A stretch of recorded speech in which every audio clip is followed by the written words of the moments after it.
Okay, good afternoon and welcome to the third and final day, well I should say fifth and final day of Toxic Assets with Columbia University Ruth Bierman Memorial Meetings and with e-flux. Number one most important information for today is that it's Gavin Bianamu's birthday. Woo! So we can say the whole program is dedicated in celebration of Gavin's birthday in New York for the first time. Having a great time, according to all of his Facebook posts, which have been very generous. And speaking of which, it's time to make a number of thanks for the whole program. So first of all, to Elizabeth A. Povinelli, who kind of initiated and invited the whole thing. To Brian Kwan Wood. Huge thanks to the head of public program at e-flux, Amal Issa. Yes. Proving once again that mothers are the best organizers by far. Project coordinator Andrew Hibbard, who's been tireless and absolutely amazing. Project coordinator at Columbia University, Chloe Foh, who's great but not with us. And then a number of people here at e-flux who really are the sweetest possible team that you could hope for. So Rivers Plaskets, who's been coordinating the live feed crew from Decade Pictures, which is Jack Finlay, Nick Burgos, and Chris Rosario. Sound, tirelessly behind us as well, Erin Farrow-Murray. Yay! David Johnson, who is the masterpiece behind the masterpiece. He painted all of these beautiful signs, as well as doing a lot of work on the artworks that we have with us. Maxime Yustavayev, who worked on the installation and in entirely re-rigging the light and sound. Jacqueline Koch, who's been with us the whole time as well. Thank you. Yinying Cheng, who I believe is following us live the whole time with a whole PhD cohort from the Max Planck Institute, and she coordinated the Symphony of Late Liberalism and its video Requiem behind us, as well as the design team of Jiga Teston and James Oates.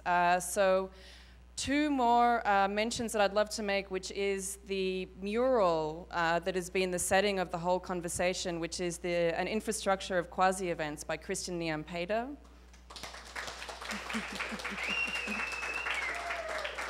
And Freetown Lounge, which is a installation lounge environment by Farida Sadok, which is the grass and the seating that we have with us as well.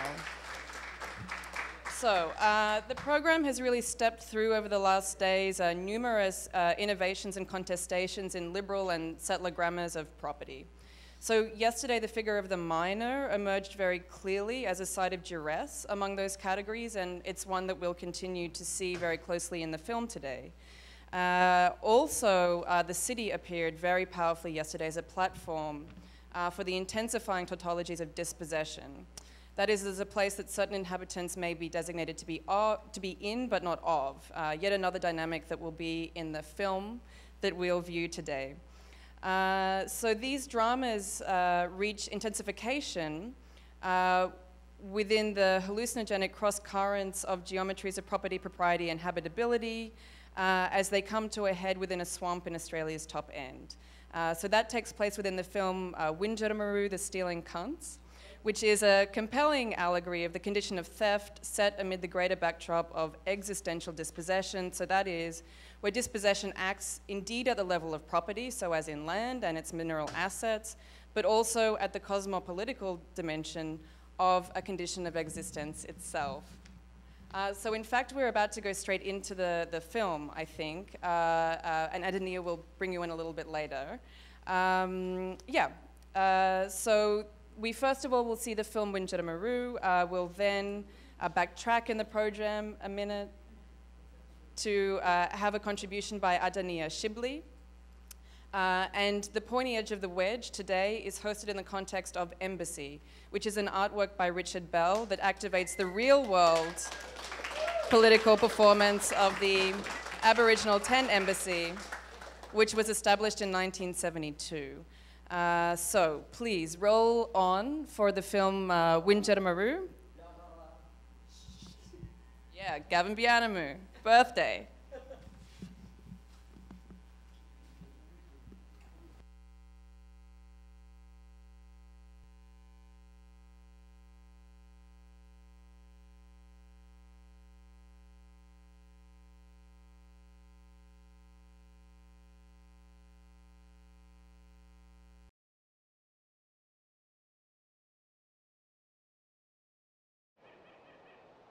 Archive tape 4732 from the research collection of Dr. Alice Moyle, RA9.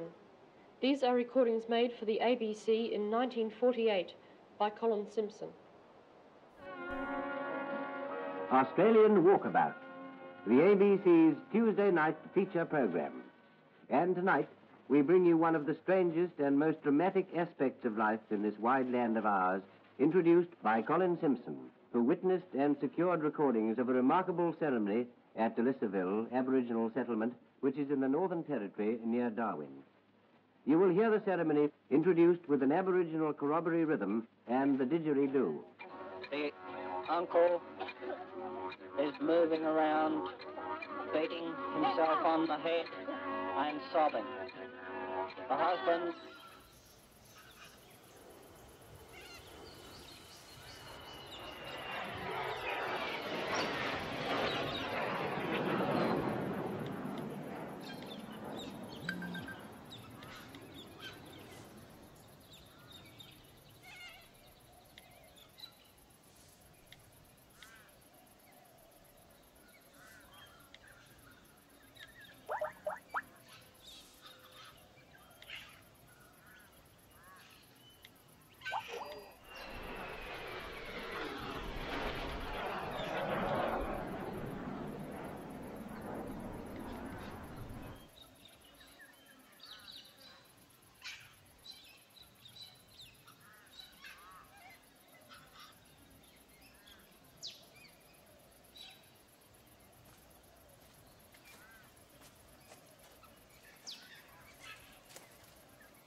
what?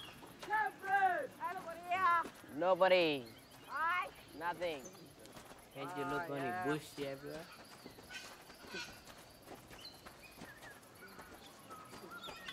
Cameron, hot drink at a box. You right? Right here, show me, 6 pack. Nah. Vậy thôi. Vậy rồi kìa.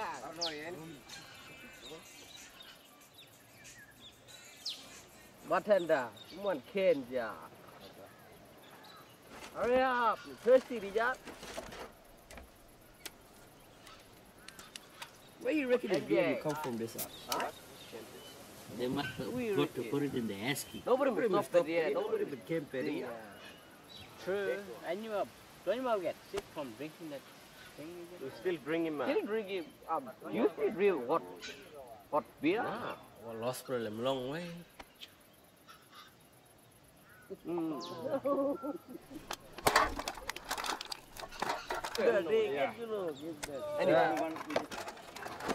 Yeah. Yeah. Smoke? Smoke. Smoke. What am they doing here? What am get suspended or? Yeah, I'm suspended. Quite better. Yeah, when we go Pelling, me, Ryan, Dion, Lloyd, and one other bloke singing from TV. Yeah. Holy moly. What's your girlfriend name?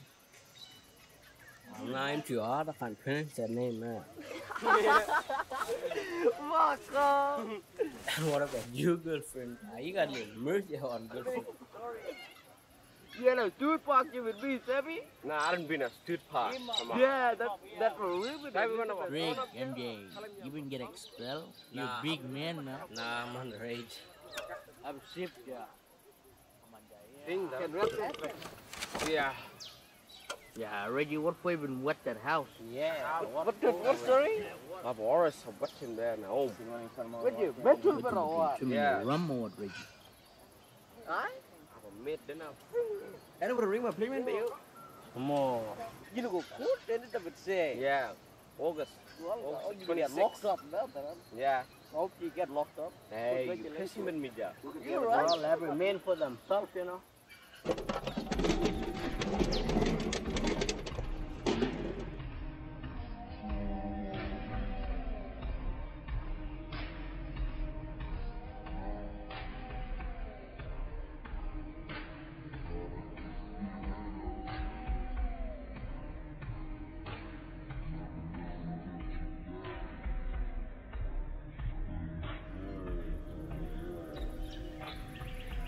Cameron.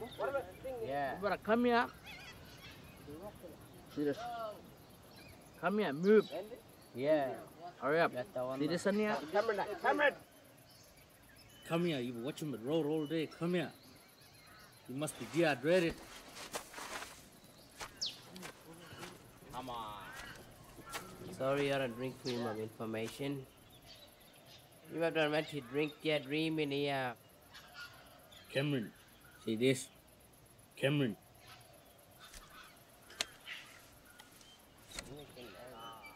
Hey! What's up with Kenny? Who's the boss is taking rock here? I can't. Hey, what are you talking about, Kenny? Reggie! I don't know Hey! why Cameron didn't tell us that sacred site was here. Maybe we should drink it somewhere else. Too late. We would down in one box coffee. I'm looking to my father, that Cameron. Yeah, well. In there, na cliffside. Big circle and painting back. That's my father. What that painting at that? Big circle, run one. I know what that circle. Hey, him got him job him one way. I don't follow. That shit should be there. Got your father. He be a kind of crack him, you go. Eh? And McKinney. Hey, come on. Shut. Hey! Stop it! Stop it, yeah. I spell blasting. B L A S T. is that right? Right. No, it was right. Hey, look Sound at like that. blast. Understand that sign there? Hey, people when they walk past, they look at that sign when they come for fishing or something.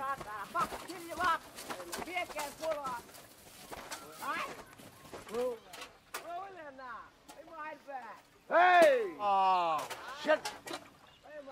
What are the premium over there? You must get ready. Get ready. You better get me a fucking fish. Calvin. Calvin! Let's talk about beer here. We're not painting beer here. Fucking fish there, look. That's Right there. Oh, shit. Hold the fish here and go down now. Hold the coffee. Fuck him up. Call him up. No, wait. I remember him again. Yeah.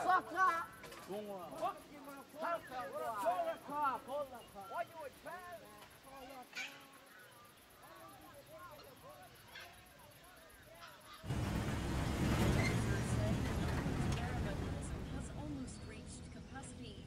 The jail can hold 795 inmates. It's now just short of that.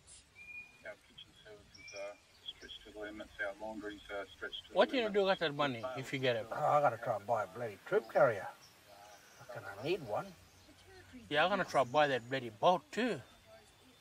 That big boat. Try to buy it. Fucking hell. Hey, that you reckon that too finished down there or what?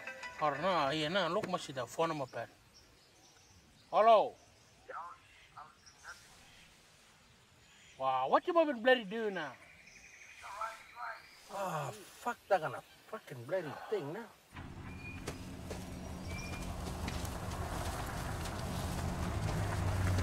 Oh yeah, quick, put him in your bloody uniform when he get out of here.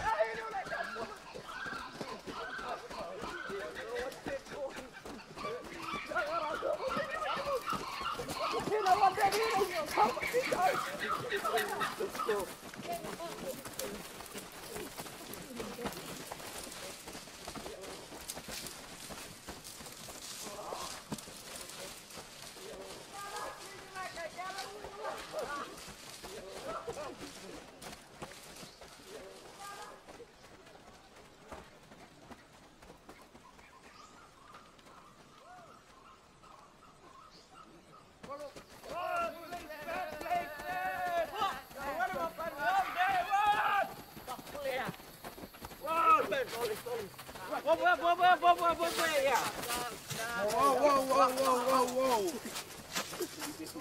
Hey, what's that? You make it run. I don't want to run. I'm sick of running. Did you Rangers put that there? No. Hey, who's going in there? You two gonna go in? No, I'm not going in there. Poison country.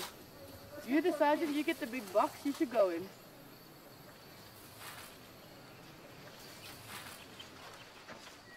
You two go in. No. No, you're right. You can go in there, mate.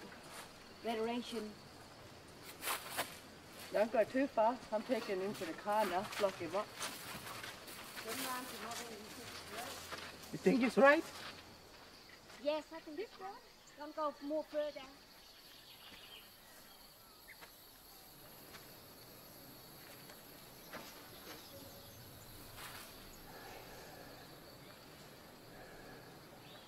Oh shit. What I'm gonna do?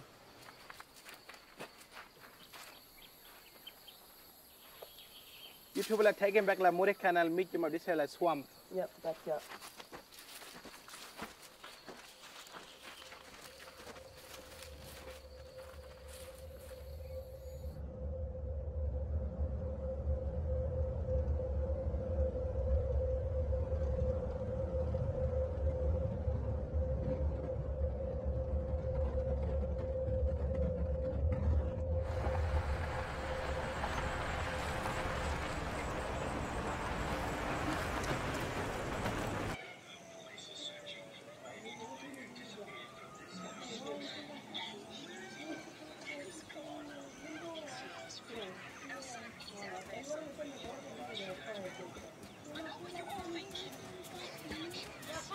Jojo and the finger. And what them kicker a bit like a toy there? Hi, what name? Look at the Jojo too. Yeah. Siri, you go ping. Make a phone call. Any number, get him any number. Number to call. Any number, try ring him up. What's that number?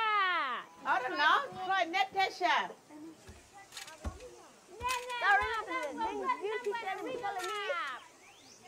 Yeah, please bring him up say.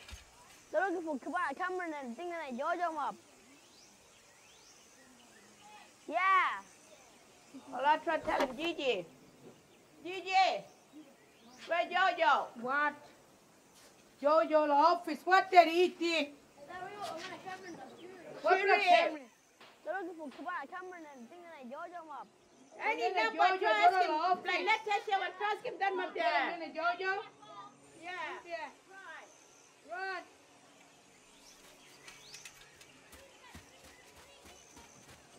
Trust him, then my dad. Any number.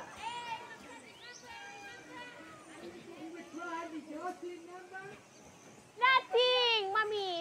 No signal.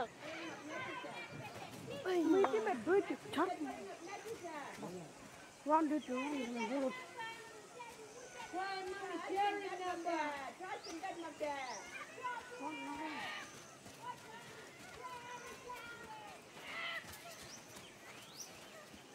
Hurry up, Dorothy!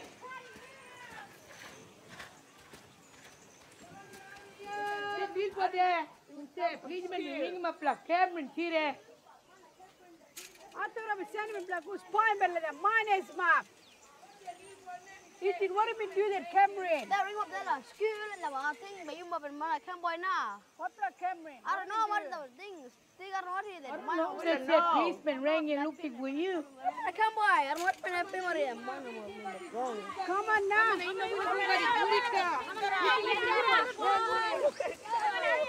We will push him there. Hurry up. You must Cameron, you must push him to Eureka.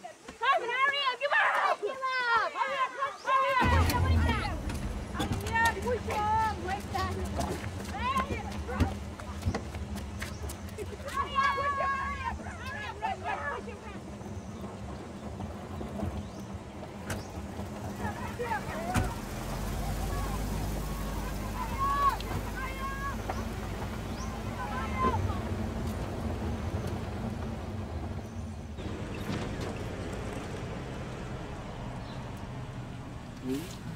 Wako ini lah hamda.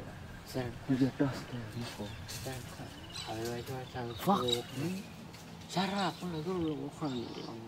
Yeah. Two. How many? Two. That thing, Chevy, what name? What name? Sharon. Cameron there with me? Cameron there. Yeah, I'm there. Rolia, Camry. Manu mo. Manu mo. Yakara. Fuck. Mo yan kami ting belawi. Who idea about smoke that beer can You know, my dear. Yeah, you know. Should be you, should do man. Will you part? Hey, if I get that boat, we'll go fishing at this creek or what? When we get paid. Trevor, how much you owe you? Fine. 1,332 cents. How much you owe now? 500. And you would read the police up there, what for? Some little shit face and chuck a beer can let me. While painting. They're gonna find it with bloody thing. But you find it with mining there. You are over. Trevor, when you're drunk, you got big mouth. Hey, Nagari. You reckon a good fishing area here? Nah, with all this mining around here, I don't trust eating this food. Might come out with 2 heads. And sunny with 32 degrees. In fact, if you ask me what was going to happen on the 29th of July in 2050, Substrates will become a space-going race. That's inevitable. And asteroids are an essential part of that transition. Okay, well, this group plan.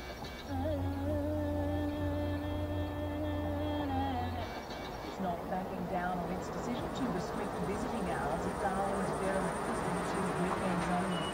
The government says the restrictions will allow visitors to focus more on education and rehabilitation. But welfare groups are worried that prisoners won't be able to receive the 2 visits Hey! Community murka ya, you look there. This is the family in the lock. The going to Pigment there. Community murka. I'm a big fight there, that's very interesting. I'm a community man. Yeah, you know the family. Who fight better? Who does formula?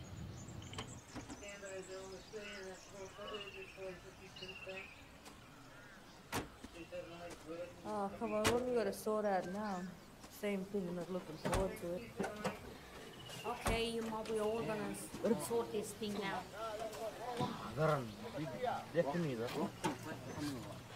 Where's all my kids? Where's my kids? Where's my Big kids? dust there, My children, where? Where my kids? All right. Why the one that put the mango bucket bars? I want my grandchildren back right here. My name is Daphne. I want my kids. Never check out my beer like me and never run I door just on the want my bush. kids. I just want my children. They're chilling bed light, they're chilling bed light. You look cool at the road. Come illegal, they're chilling bed light. Asking for big trouble now. I would tell him you blagoon. Spoil all it and mine is not. I did went but them boys collected me. But where they will go, you tell look where. Which place they will go back? Which one? I can't mean I got You can point him, point him. What you got I him? got this thing. Stay there. Yeah, all right. Yeah, I'm really angry about my grandchildren. Hey, back away from the car. Throwing cans at me. What were you doing? Money told me. I can't tell you. I'm his grandma and this is grandpa. If only like more Husband and wife or your brother or sister? sisters. Was there any vandalizing going on? No, we don't know. Grandpa. Well, are you definitely... Never check out my beer like me and never run door on the bush. Seriously? Oh wow. Hey, you guys, how many people there? Huh? Please, woman, one. Please, man. No. You been bringing your rum? I'm drinking rum and Red Bull. I'm gonna drink my life away again here, Yeah. Anyway, where's RJ? They're looking for him now.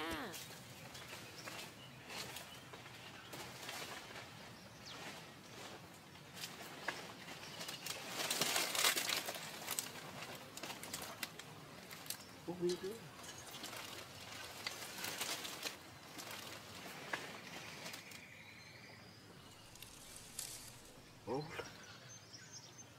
You boys, you must have him poison swamp here in radiation area, yeah?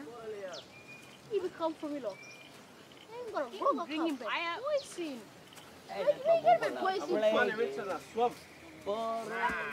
What we drinking with the poison tea? Yeah. Drink. Please don't drink it. Smell it. Yeah, listen him. Stink like it is off bed. RJ, drink him back. You're gonna get very sick, end up low down hospital. Now all people would say that king is color red one and dark red purple color. Supposed to be dark red that beer. The moon, green one supposed to be red one. It's coming back for nothing but poison. That you're gonna get sick. That's what that. Marky, the moon drinking that you're gonna get sick. I'm telling you now, you're gonna get sick. Kevin, ball number drinking, you're gonna get sick. And I'm not lying. They're not locked up easy. You right, you got clean record. You can come back and move like. Still that light. Yeah, like you must do a mob, you must been stealing. Stealing. Who been living that wood that they love bush? Go on, fuck off from here. Little boys and little girls, get! Hello, excuse me. Hello. Yes. I'm here to talk to some people about a case to do with 4 boys. Yeah, I'm the grandmother for the 4 boys. Right. They're hiding in the bush at the moment. I sent Cameron there to keep an eye on that country, but that's where they saw the mine is right there at that point. I'm just worried about the boys, me and my 4 grandmothers. Yeah, but I'm worried for the boys. They should be here with me. Could you tell them that I just need to do one at a time? But I just worry about my boys, 4 boys. They're concerned about our land, our country. Right. Look after it. Cameron, they've been going on mining, but let his 4 boys come back. Right there at that point. But I just worry about my boys, 4 boys. They're in the bush, got poison. The miners. Can you help me understand here? What are they saying? She's saying they might have put a trap there. Yeah, they are. What? I don't quite understand.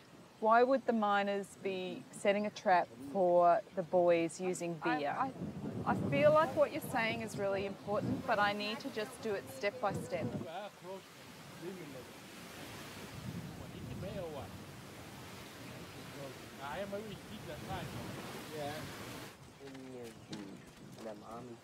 What was this place? Yeah. More people in? Yeah, a lot of people here. A lot of people Yeah. around here? Yeah. Kidding me? Yeah.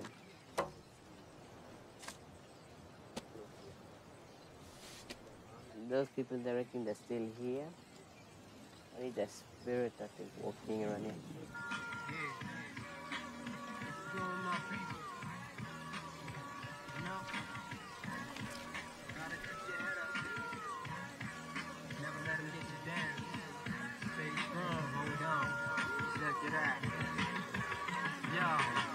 Black, yellow, red, put my feet to my head, fight till the fight is over. That's what my elders said, and firm through the blood, sweat, and tears that we shed. So when the revolution comes, we gon' be prepared. I'm a survivor, you can't stop me from rising. Black thunder, born raised for my people, I'm riding. They televise propaganda, media stay lying. Ain't you know that's like trying to stop the sun from shining? Where'd you buy in there? Parang that friggin' bottle or what? Nah, in front of me, I'm drunk. Imam, when you give up or what? We're just gonna go outside. Oh, no fucking way, not me. Reggie Boy, you wanna get locked up? Yeah. Reggie Boy, no. You mean to jail? Reggie Boy, up and down till Burma. Yeah, at least we should all just give up, no? No, I'm not. No, I'm not giving up, me. How I'm glass one inside. Tell them, you inside. And the radio, you go, wood camera, one day, get on you there, look you.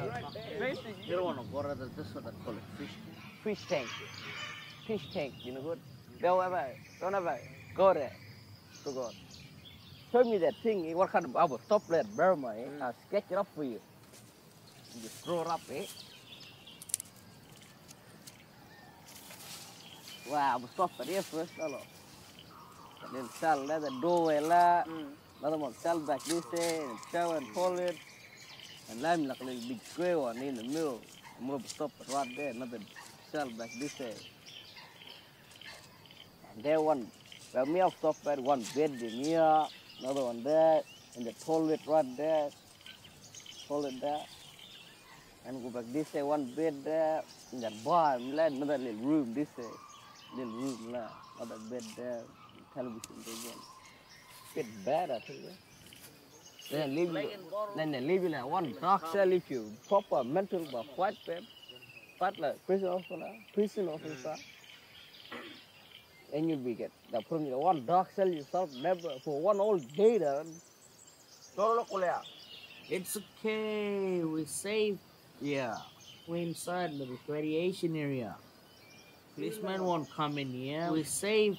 I'm not gonna die, yeah. People will die here before. We can die after. It is bottle. You for long time from by our grandfather. Yeah. By our lips here. Lips here, everything. They have a kiss by this bottle. All the one. Fill them up with water, bowl of salt, and walk around back.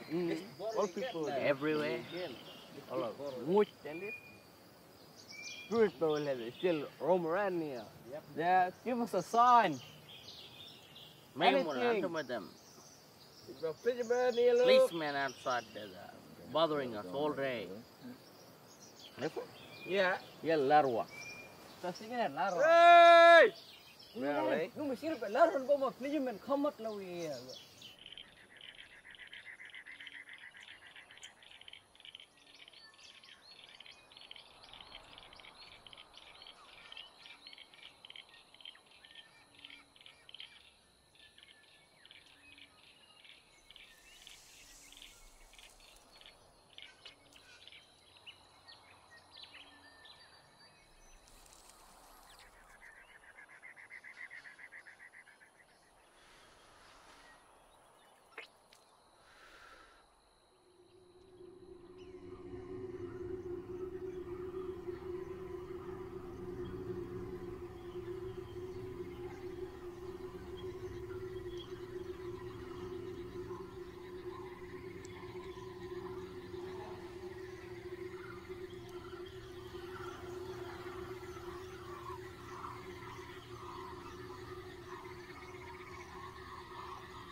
full the money aja.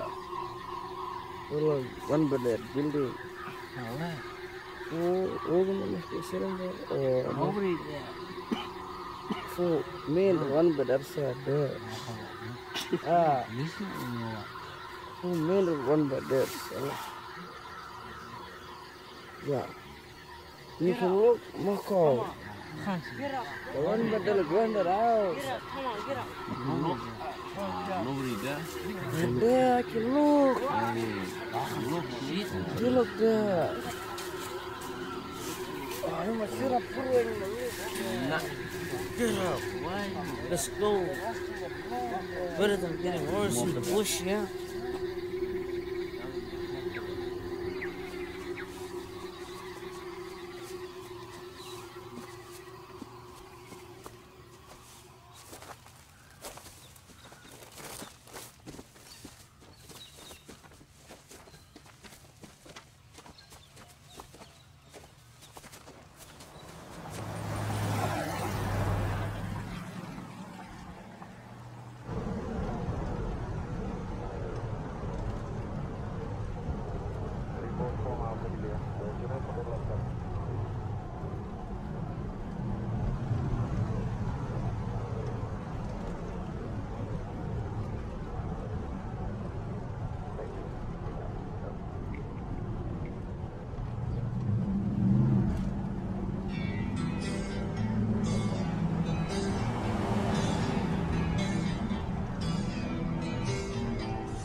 Try and round up and frighten or shepherd the wingmalang or malignant spirits into the man who is laying under the gifts and flows.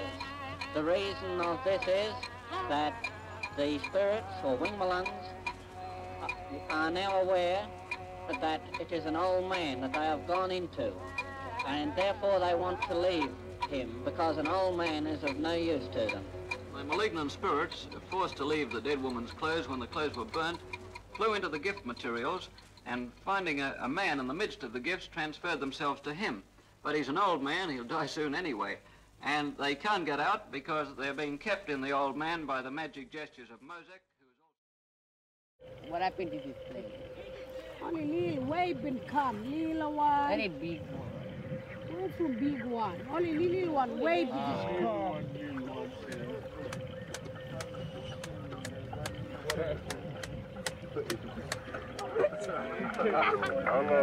Hello. Oh boy,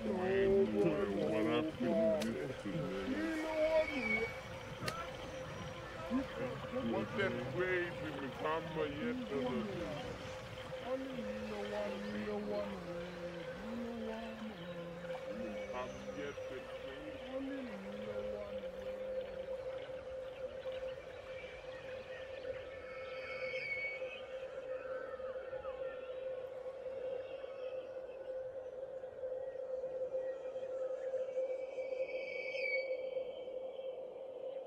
But you feel that this ritual must be allowed to go on. You don't want to stop it. No. If I don't allow it here, they will still hold the ritual, but they will go into the bush to hold it, and there will be no restraint on them there. We think it better to allow it here where we can have some control of it.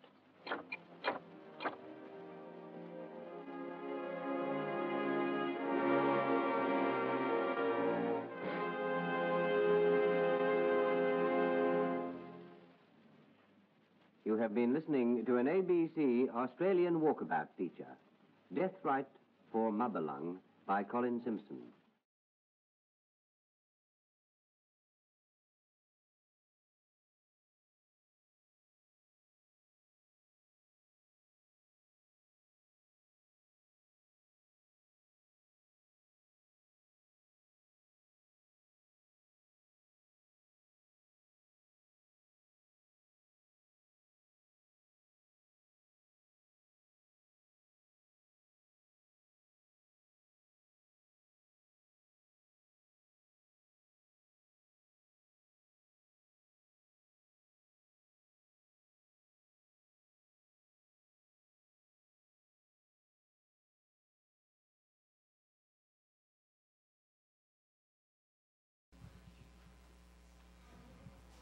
Gavin, Reggie, come down here.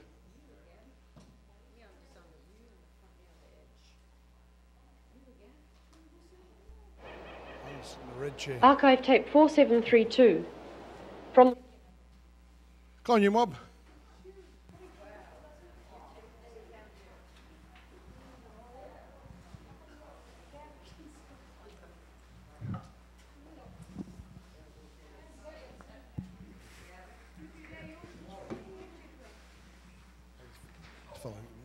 Got a phone call there already. Hey, hey, Gammon. Hey. Come sit here. This is the main man. He gonna sing and dance for you soon. Yeah. Thanks for the film. That's the first time I've seen it. These films are all made with iPhones, so it's quite. Not this one. This was Pardon? Not this one. This is the last one we made with cameraman. Oh, really? Yeah. What kind of camera? Good one? Normal camera. Not like you, eh? Yeah. And who was the director there? Yeah. Who was assistant director? Who was telling? Well, directors mean something very different. Up there? Yeah. Who was the boss? Nobody. Yeah. Yes, you were the one who was giving the water. And anybody okay? Oh. Yeah, sometimes. Who got paid? Everyone. Everyone. Oh, that's a good question. Yeah. Who got paid the most? Well, Haven't you told each other? yeah, no, we do know. We do know. Yeah, we do know this one. Sabi Winjara, that actual man, Ben Winja? Yeah. Can I tell this part? Go on then. Okay, so this was this, which number film this one? I don't know. Second one. Is that second one? Second film, yeah. Second film. And we were still using one cameraman, one sound man, not in Karbeng. You sabi him name, that cameraman? Tim. Tim, but no more that proper, Ian. Ian. Yeah. A cameraman who made 10 canoes. Yeah. 10 canoes? Shot 10 canoes, yeah. All right. Yeah, great guy. But we were paying. No, really, Daddy. Yeah, that's right. He did come there. Yeah. But so, he was there. So we were paying. Karbeng were paying. Well, I was paying. Cameraman, sound man. That's it, eh? And who another one? Oh yeah, like assistant. And then they obviously got the most because they were from outside and then collected as much money as possible and then split it up. Yeah. Like this is a family. Yeah. This is a family thing. So I was just trying to get them. But that's why we got rid of amongst each other. Just because they're all one family. I'm just trying to play games there with see who got the most. Oh no! You know what happened? What happened is we decided not to have those cameramen outside anymore, so that the money could flow. Whatever money was would go all into Karbeng. And we changed. We did iPhones, and then we just changed the whole production process. Yeah. All right, Ma. Oh, that's what I wanted to know. Yeah, exactly. I wanted to know, like this is very unusual. Like a collective, making films, and a collective from a remote area of Australia. Darwin's like this shitty little outpost, in the far north of the country.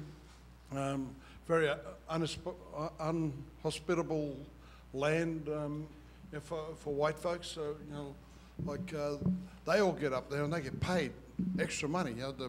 Above a certain parallel, and all these white people get this extra money to live there. And most of the Aboriginal people are unemployed, and they have in Australia. It's quite a socialist country even now after 20, 30 years of neoliberal governments, we're still quite socialist. We do have welfare benefits. And that's what most Aboriginal people are on. And now there's this thing where there's a cashless component of that now, where they hand out this basics card. Basic card. Yeah, this basics card, and they control people's lives, and you know who's got a basics card, because when they line up at the supermarket, they can only go to one particular line that only serves the basics card. So it says there's this division that's been imposed, economically, and Currabing, they come from across the bay, across the harbour, they call it, yeah. The harbour from the thing, and this movie's about what they looking to mine there, or was that just Gammon's story? Well, how it started. Who came up with the idea? First part, water. Yeah, the first part about us boys stealing the booze, I came up with the idea and suggested that to all of the boys, and yeah, and in particular part, we played a role of it. Yeah. Hey, look, these fellas going on shy here, mate. We were just there. Mate, that was a big note in themselves like you wouldn't believe. Storytelling like real deadly. You're like, don't be frightened. These people here, mate. Like, we're deadly. We can get up here and dance, and sing and dance. Hey. Yeah, down on some menu. Little lads, huh? Yeah, go on. What that question? About different parts of the film. Like a different part of that film. Film, yeah. Yeah, all these young boys wanted to just sit around and drink, but they didn't know that they went into that poison country, where the asbestos thing. It was so dangerous for them. So me as a ranger, looking after land, taking care of country, but these boys just took off anyway. They didn't know it was a poison thing. For the miners that do mining there, they didn't know. That's why they just took off in the bush where it's poison country. Well, see, you want to go to school and learn how to be good boys. But maybe tell that story. You tell the story how, like, some of the young guys came up with stealing, and then Jojo, you came up with put the ranger in it? Yeah. Who come up with the name? Winjaramuru. Stealing cunts. Really? Really, I'm stealing. No, that only you say. How do you get around it? Yeah. Yes. What was it? Anyways, yeah. So Jojo added the Rangers, and then Suntu and me and the other Rex was the miner mob. Yeah. And we just go into that land and this mine anyway. Yeah, but you didn't do much mining. You just seemed to be driving that motor car. Like white people. Yeah.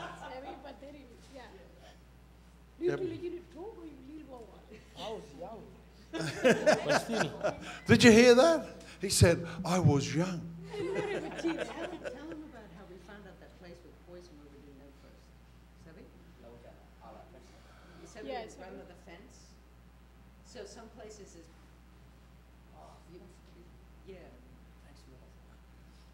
There used to be an old radio Australia thing out there. Oh, right, the antenna. Yeah. And that was cleaning it up there, and it was added all asbestos in there. And, Right. And nobody couldn't get in there. Oh, Yeah, that's why I put a sign at the gate, and that's what made that film a part of that too. Right. yeah, but did we know that No, nothing. when we were making the film? No. We didn't know. Like for years and years, everybody grew up hunting there. Nobody bothered Yeah. killing, only the white people, they told. So when we were making the film, Right. we found out because the real policemen came to us when you tell them? And when the fake policemen, we're doing that scene of the fake policemen, the real policeman asked us, are you in that contamination area? And we said, no. And they said, well, Of course you did. Oh, yeah, but we didn't know. And that's how we found out that that contamination actually. Wait, where's the camera now? You got that iPhone? Come on. Hey, look, this fella here, he's been showing off all morning. You're like, yeah, look, the people, you know, the buskers in the subway, you know, they was telling us, get him out of here. You know,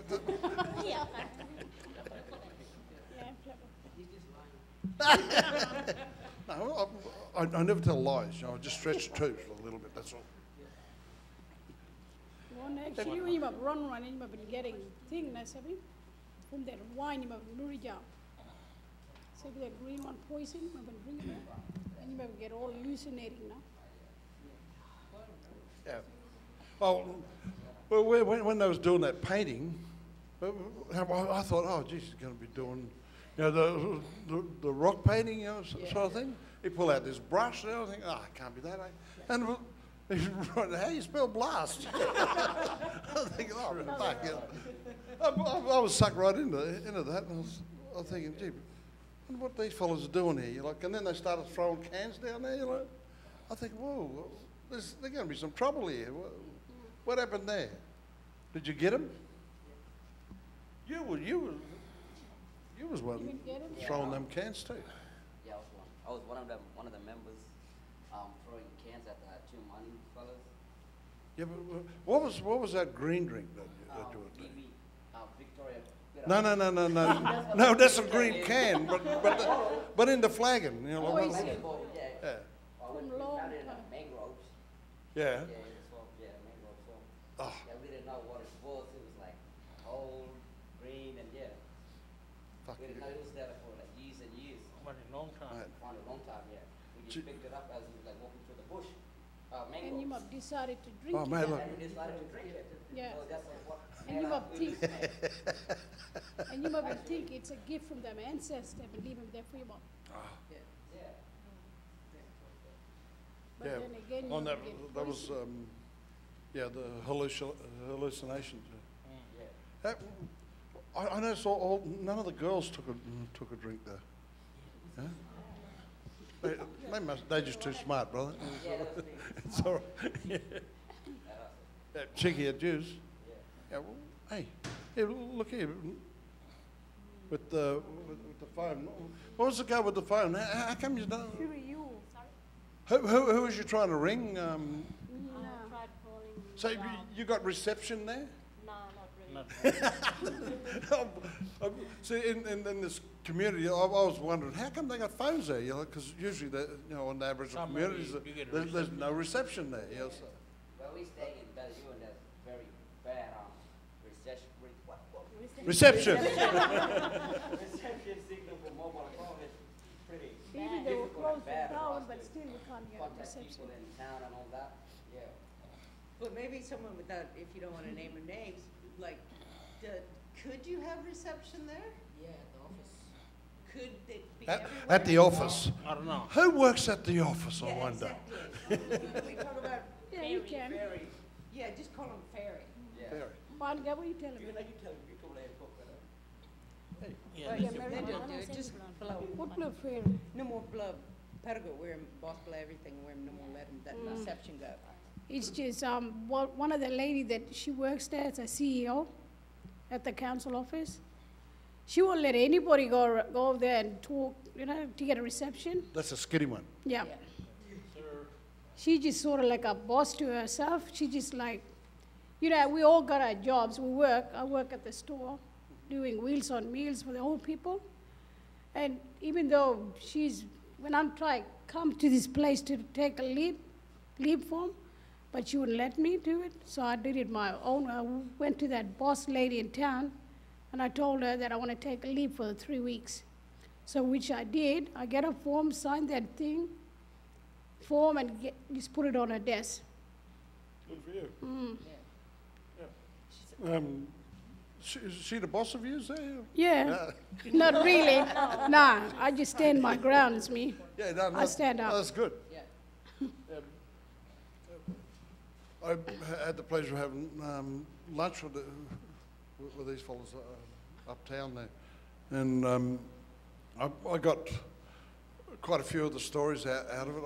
I wish I'd seen the film before then. I'm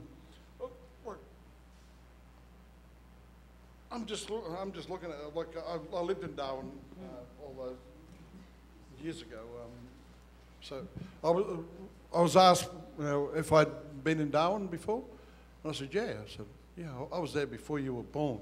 So he made out he owned Darwin, so but hey, look at hey, you got to show these people that you can make real deadly films. Can be. He got stuff on YouTube, that is pretty wild. He's dancing. He's a fabulous dancer. He's not shy at all. He's just frightened of. I think if you turn the lights down a bit, it'd be a bit better. Yeah, because we can get these people to, particularly this young fellow, to open up a bit. That would be really nice.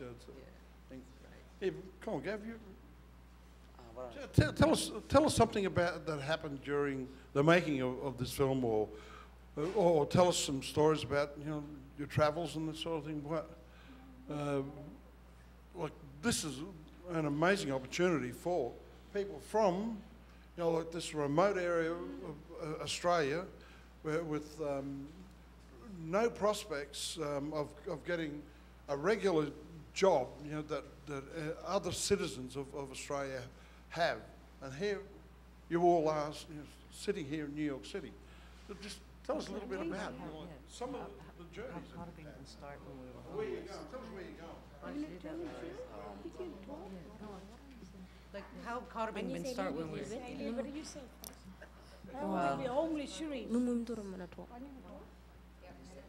Well, ever since we started, Carabing was staying at Bush, coastal Bush, out near the coast, and we was like living under a tent, had no toilet, electricity, and all that. We were living there. How long were we living there for? 4 or 5 months. We was staying at 5 years. 5 years living out of the bush. Out of the bush, we just keep going up and down in town, just getting grocery and all that situation. And wait. And then again, we our parents, grandparents, thought about us young people. Growing up, we need to go to school, about our education.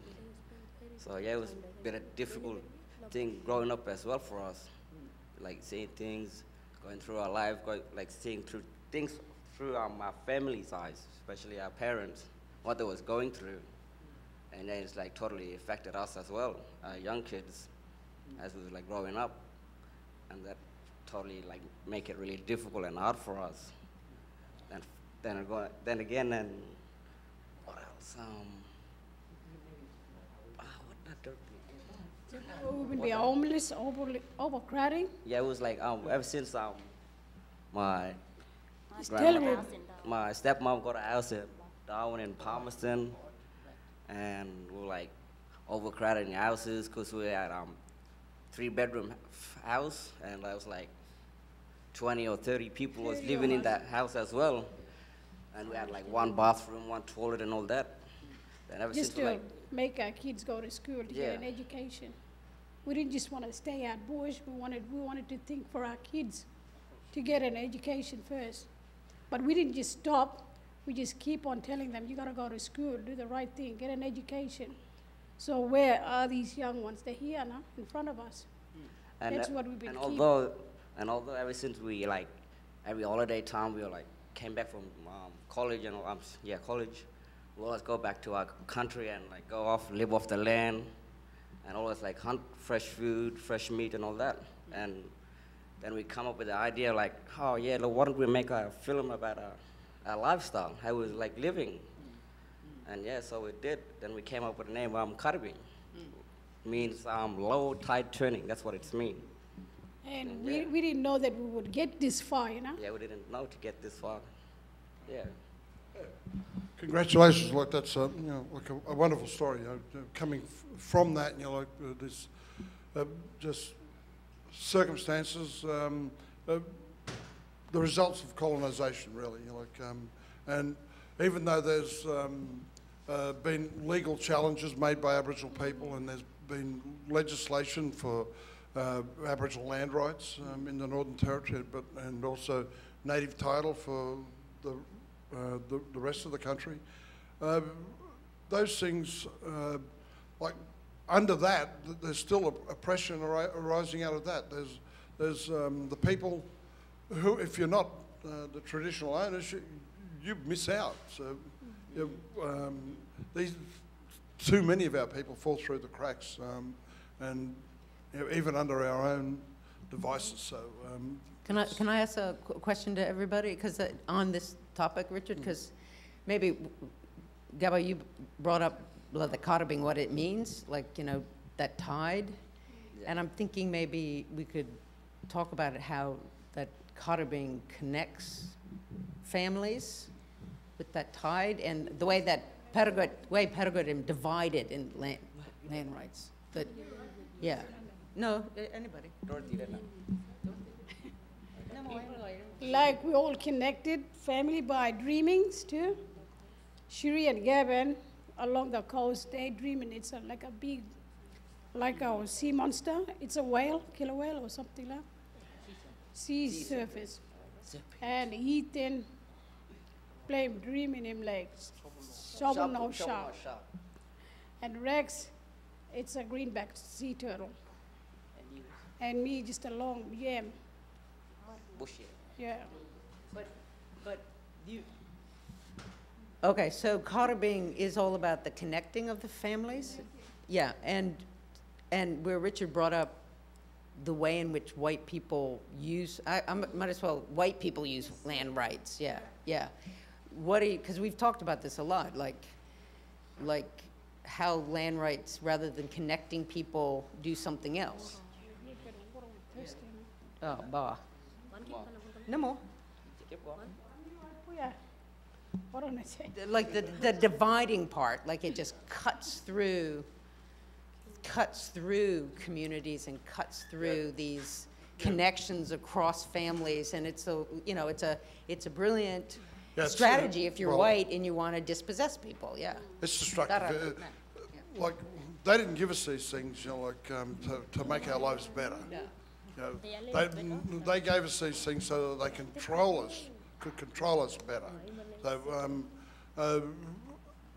they make it look like it's beneficial to us, but you know, if you follow the money in every community, you'll find that the money comes through white people, and the majority of it stays there, and then the rest, the little bit, is funneled out to the people on the bottom.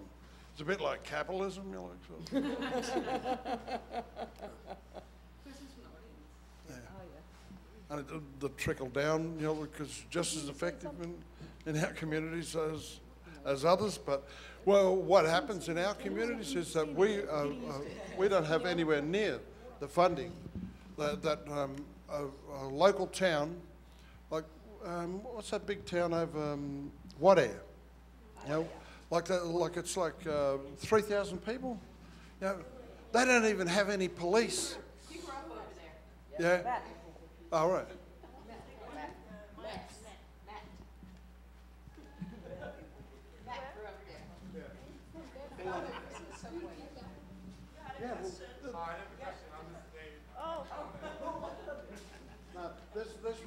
There's no police there, you know, there's no library there. There's no swimming pool there, you know. Is there? There's a swimming pool there, oh, right. Yeah, well. Yeah, but they were based, 30 kilometres away at a mining camp where there are 300 people. You know, so they got police, but they you know, like, so if some woman's getting bashed by someone, you know, like they call the cops, you know, like, they're 30, 15, 16 miles away, you know, to come back over here, and there's only 3 of them. So, you know, like for 3,000 people, that's just not enough. You know, the schools, they don't have a high school there. They have to go to either Darwin. They got a high school there now. Hallelujah. Oh, right. See, all this fucking complaining we've been doing, finally worked. So, yeah, like they didn't have a high school. The kids had to go to either Darwin or Alice Springs. Tennant Creek, does Tennant Creek have a high school? Jesus Christ. Yes. I don't know, but there's Bachelor, which is the college, but yeah, like the infrastructure there and is just so inadequate. And whenever they spend money on Aboriginal infrastructure, it's a huge story. But when they spend money on infrastructure on a white town, there's nothing. So like there's this reinforcement of the blackfellas being beneficiaries of social welfare. So we have to deal with all this stuff.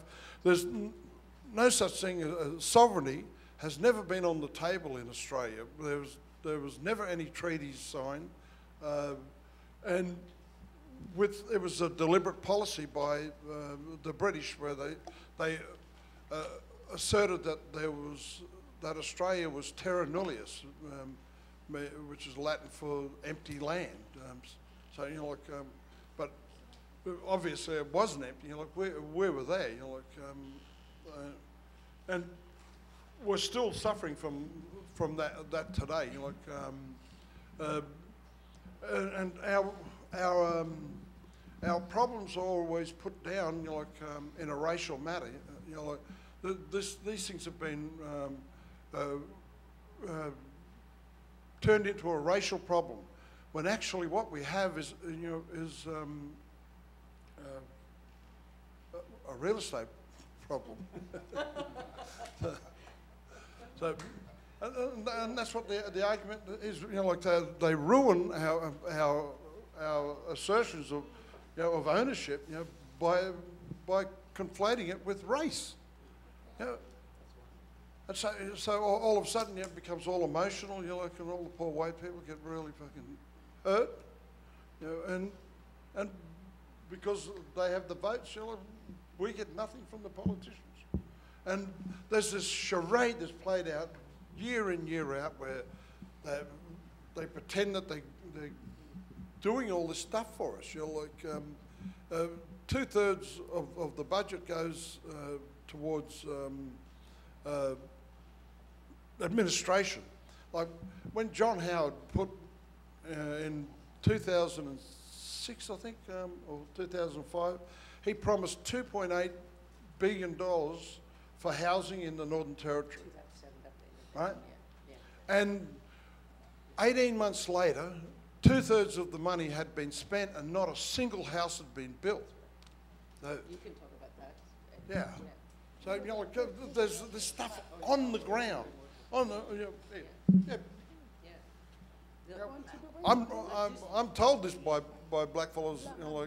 These fellows can tell you, because they was right there when that happened.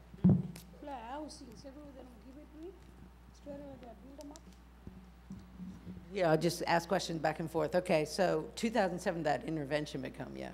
That's the intervention. Yeah. That's the intervention, yeah. And they promised all that housing. What time couple houses were built? Like, what's today, 2017? We get a couple houses, right? And, okay, who's boss of every little part of that community? What kind of person is boss of it? The same one, a fairy. Yeah, a white person, of the shop, a white woman. Of the office, a white woman. Workshop, white guy. Clinic, school. Women's center, that's another one, yeah. Aged care, again, yeah, aged care. So all that money they promised is going, and they say it's going into Indigenous community at Belleune. It just gets it gets taken at the top with white people in charge of everything. Am I wrong, or? You're right, yeah. Why don't you make a film about that?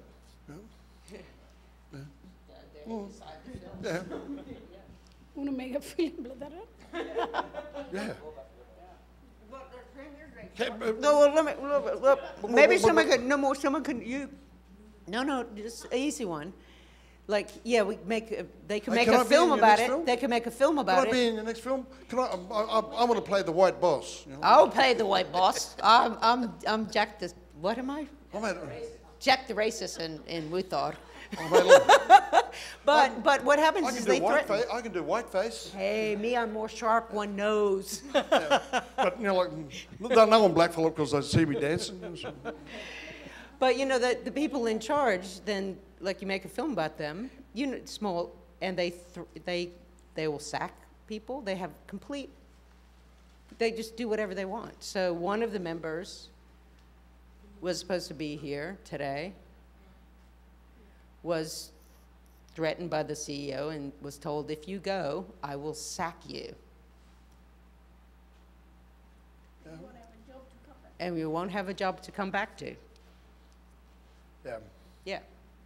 And, you know, and you know as well as I mean, we all know, it's, that person has made, how long have you been working on that job? Like, I don't know how long. He's been accumulating so much money out of that community. Yeah. And yet, when the possibility of someone getting out and becoming, and talking about this, Look, I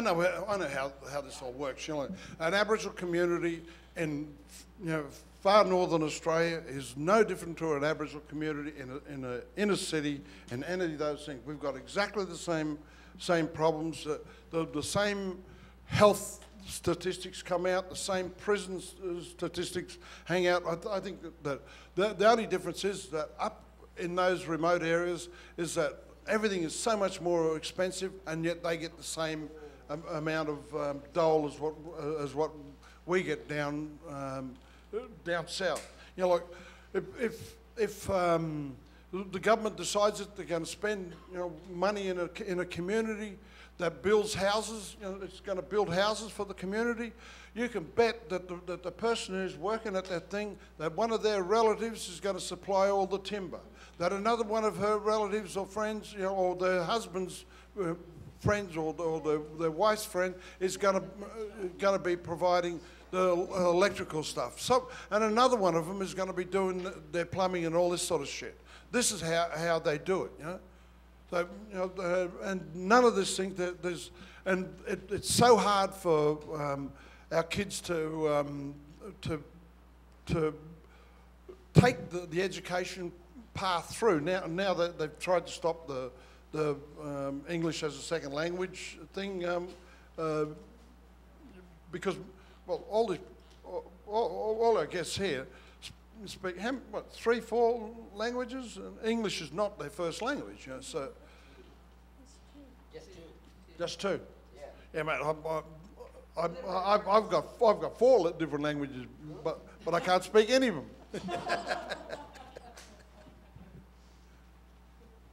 Yeah. Any questions? Here, Cash.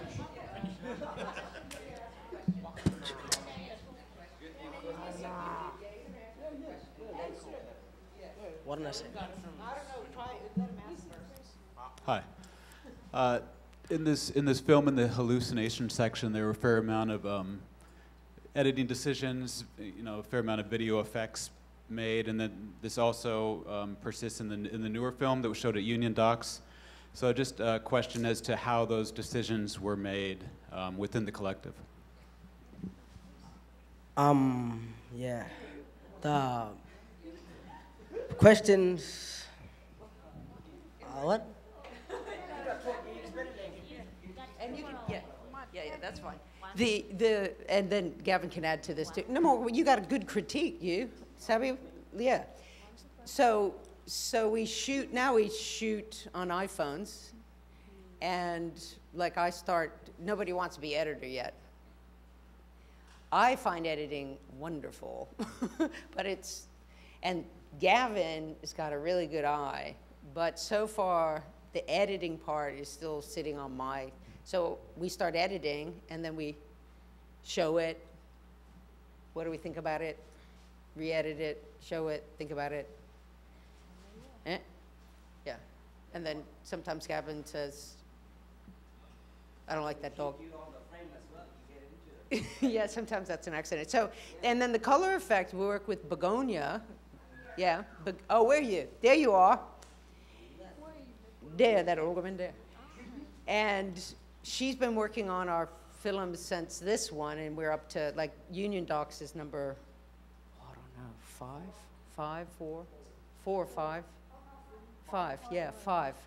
So, like we test out the color effects the same way we go back and forth, but Begonia works simply to like figure out how to use color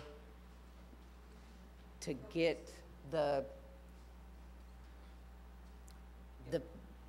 vision of the collective in there. But a lot of because I go back and forth all the time, so that's how we do it. So one day I'm hoping somebody will take over the editing part. Yeah, yeah, that's how we do it. So a lot of editing now happens just there while we're shooting because it's Premiere Pro. You just dump it on off your iPhones and go back and forth. Yeah.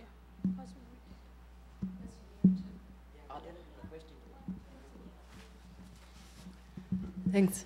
Thanks for sharing the film. It was amazing.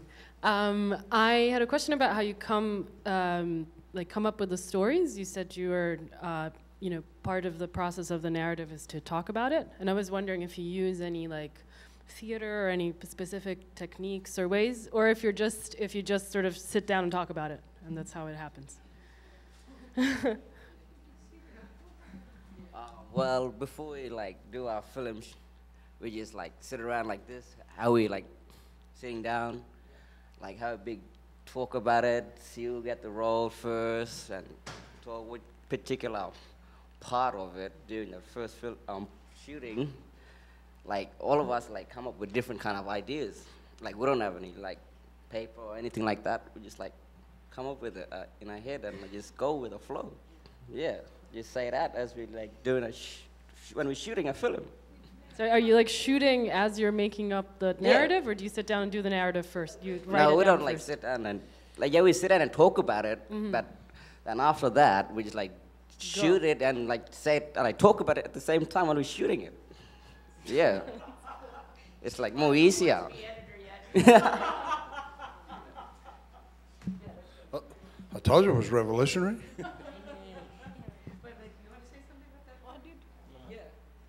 Are there any further questions in the audience? Yo.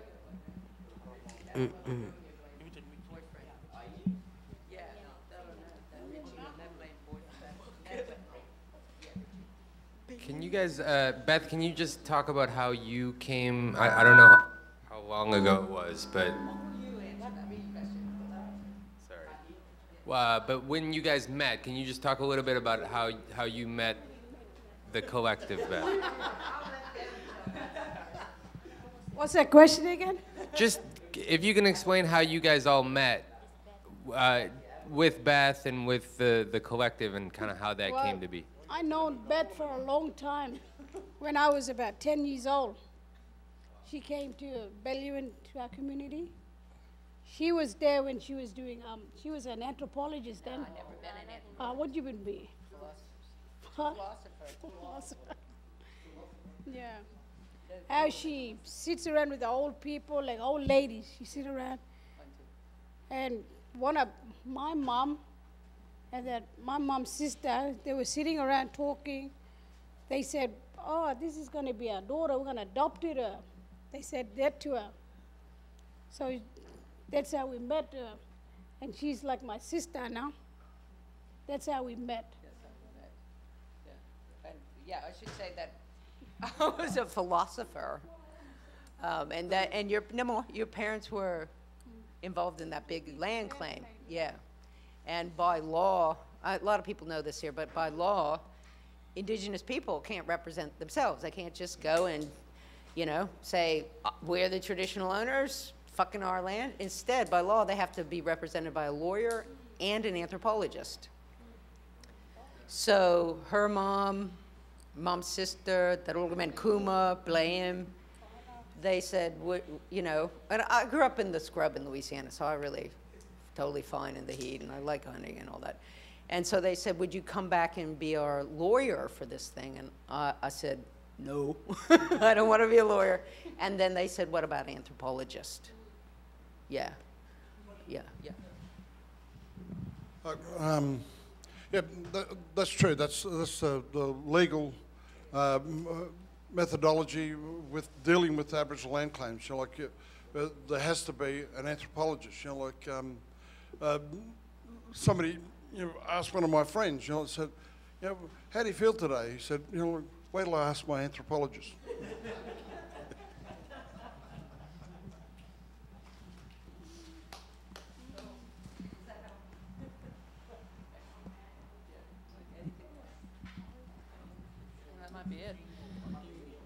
Yeah, so thanks to Katabing for that and for bringing this amazing film to New York City. They're headed now to the Tate Modern and to the Pompidou immediately after this. Unbelievable. And yeah, woo. To continue the conversation, we now have what we're calling a set of cinema dialogues. So Katabing now have been going around and doing conversations like this, but for today's program, we wanted to bring it a bit further. And so we've invited 3 people who've had an involvement with Frontier Imaginaries and with the program to, in fact, contribute in dialogue segments of film. So to watch Windjura Muru, in particular this scene in the swamp, sorry, I'll learn, not just yet. And to contribute a piece of film that somehow goes into dialogue with what the aesthetics and the structure of their filmmaking has been. So sort of to give back, I guess. So we'll play them all together with introductions from each of the guests, who are Christian Nyampeta, who's a wonderful mural we're looking at, Wendelin van Oldenboer, and Julieta Aranda, whose house we're really sitting in. So if we'll bring down the screen. Yep. Thank you, Richard. Thank you, Richard. Christian? Okay. So Christian. Yeah, just be nearby. Christian?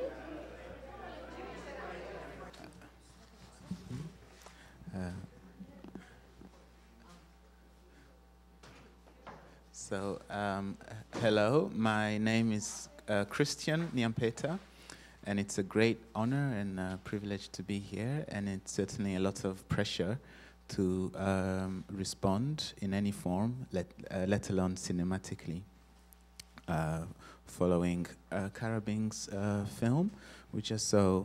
For this specific occasion, I've selected a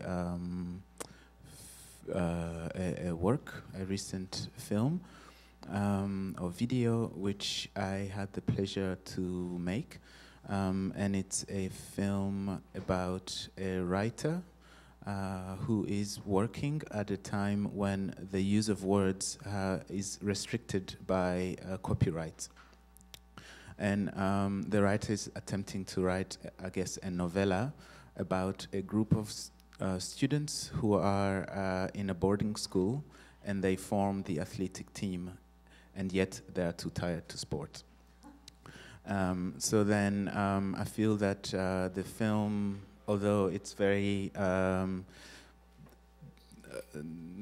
optically different, I guess, because it attempts to invoke some kind of near distant future, and at the same time I feel that some of the concerns are shared, in particular that of the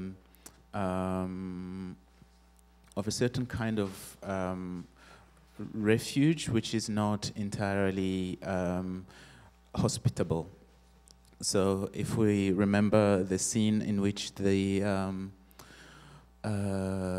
youth, the group of boys, after being chased by the police, enter this zone, which is described as poisoned. They nevertheless are able to find refuge there, which is in many ways a contradiction. So I feel that there's a certain immediate, and I will characterize it as a muscular threat, which can be avoided by precisely inhabiting that other realm, which seems to be that of, I guess, invisible. And it's also the case that, as we learn in the film here, that the site is also an ancestral holy land. So therefore, I think there are at least two types of irradiation. So that which is a result of a nuclear intervention, and that which is another, I guess, a spiritual one. And towards the end, I remember that I think I don't mind the lights off, if that's okay. Thank you. I remember that there is a sentence in which one of the protagonists says that haunted or horrors in a bush. I mean, the jail is preferable to horrors in the bush. And I think that's a profound sentence, which I guess it doesn't quite resolve the problems, but maybe that's something to keep in mind while watching this one. I haven't really selected a clip as such, because the film is about 15 minutes, so I thought maybe we can just roll with it. And I have to say that I haven't really viewed it in this setting, so I most likely after watching it now, I will go and edit further. So yeah, be gentle, and thank you very much. I think maybe we can either speak more later or elaborate. Thank you.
Not long ago, at a boarding school in Nyanza, the student members of the athletic team defied their trainer.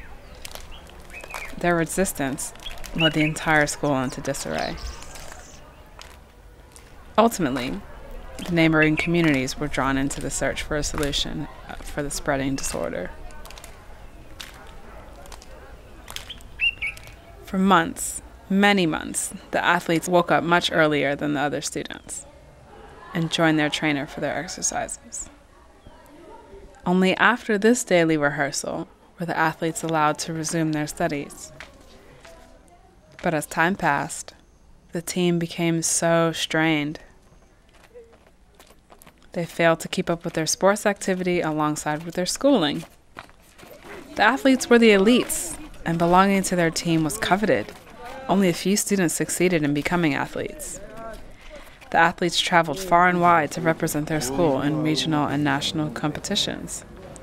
But now, the athletes' usual enthusiasm had vanished. Nearing exhaustion, the athletes begged their trainer for relief. However, the trainer was completely unforgiving and refused to negotiate or to change their schedule.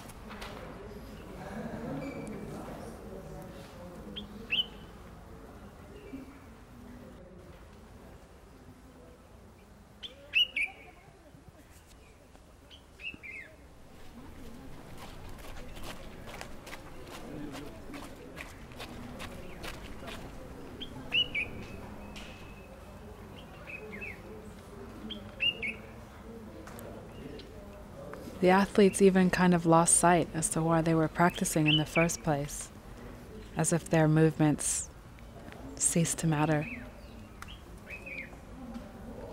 You could always tell in a classroom who was an athlete and who was not by how close their heads were to the desk.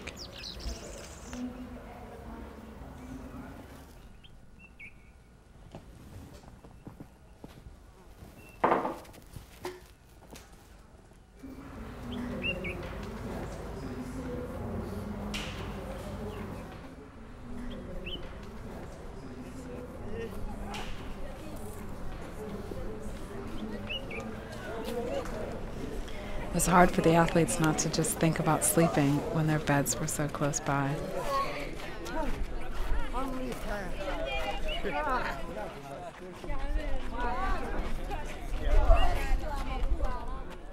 And the mess of the chalkboard didn't make it any easier to focus.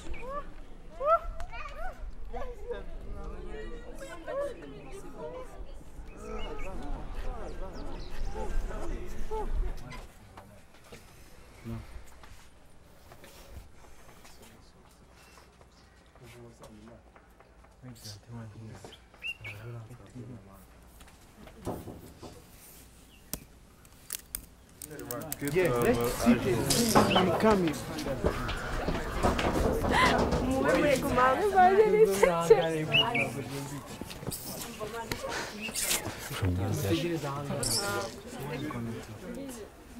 At their wits' end, the team sought justice with the director of the school.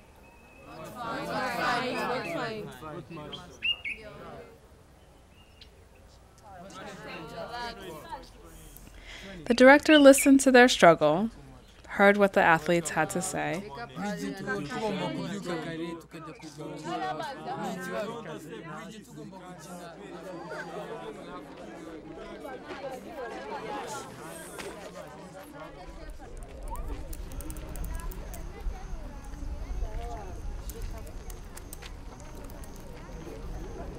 and days later, a general assembly was summoned, wherein the solution to the sporting issue was to finally be announced.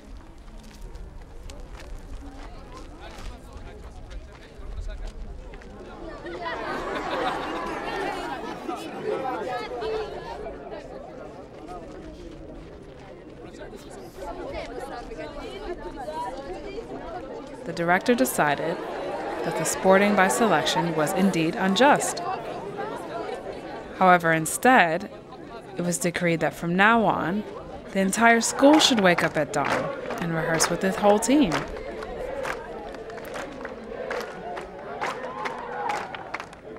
Many students rejoiced, wishing to measure themselves with their envied athletes.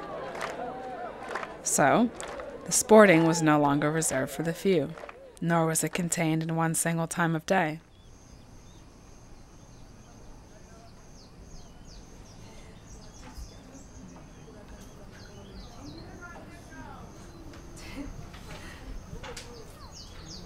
Because of this, the peaceable order of the school became agitated.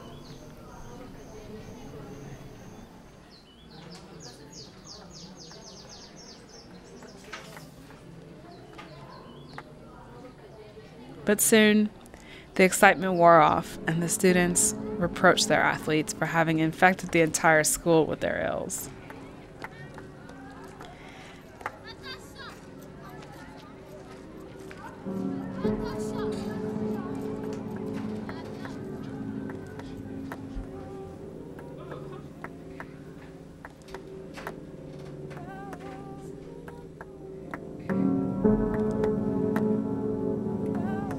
At the limit of their strength, the athletes and the students trespassed, venturing beyond the school gates early each morning and escaping into the neighboring hills.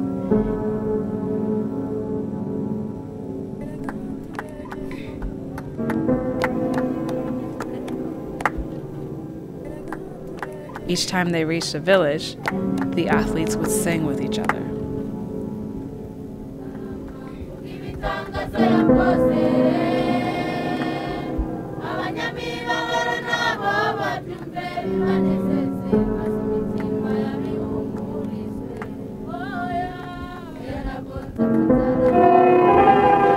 Villagers were surprised because the students were renowned for their diligence, and it was out of character for them to create such a nuisance. Soon, the villagers were also deprived of sleep. The villagers then decided to invade the school in order to prevent the students from disturbing their mornings.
I wonder what it would have been about their song that would have agitated the villagers so much.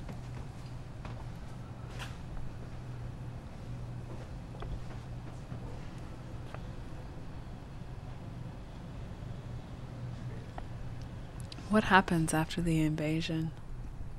How does it get resolved?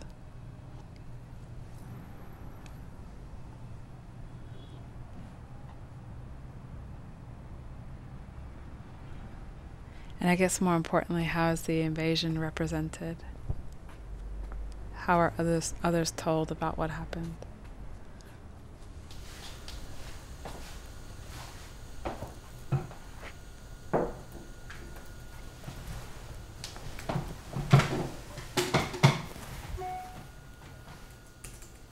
What? Who could even pay this amount of money? It's just ridiculous that they would even quote 3,000? Athlete, encounter, growth, fit, health, play. 3,000. You know what? I'm going to have to call those two. Community. If the line goes through, then I'm gone. I'm going to go meet them. I have to go meet them. I need to have a word with them. Call Alex. General, head, hour. 2,000. Hi, Alex, are you there? 2,000 for time, seconds, minutes, Okay, I'm on my days. way. Yeah, I'm coming now. Is Balabutsa there? 2,000. Okay, Digital great. See you in a bit. Same thing apparently. 80,000. Institution. Pay this. Open 2,000. They know Also I could never pay corporations, this. I couldn't even office, get a loan for organizations. this. Rest. What do I live Rhythm, like? Asking for 5,000. School, sleep, student, team, village.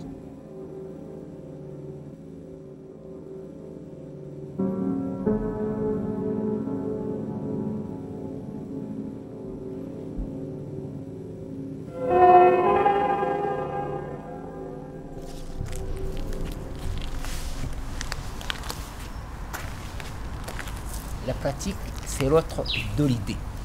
L'idée, c'est le fondement de la pratique.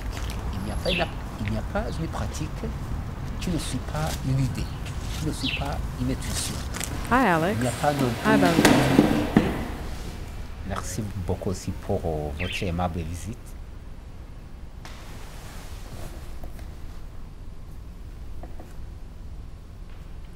But why? Let's say, Why didn't you come up with a word for it? je ne sais pas encore exactement quelles sont Is les it raisons. because it was I the would say first that, time it had happened? What do you mean by that? C'est une belle question.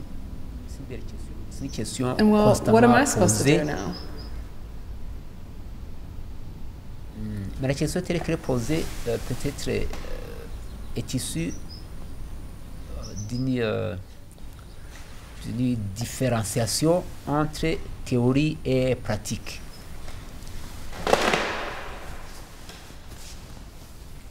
So you talk about resting in daily life, or resting from remembering, or stopping, or ceasing. Can you clarify that question?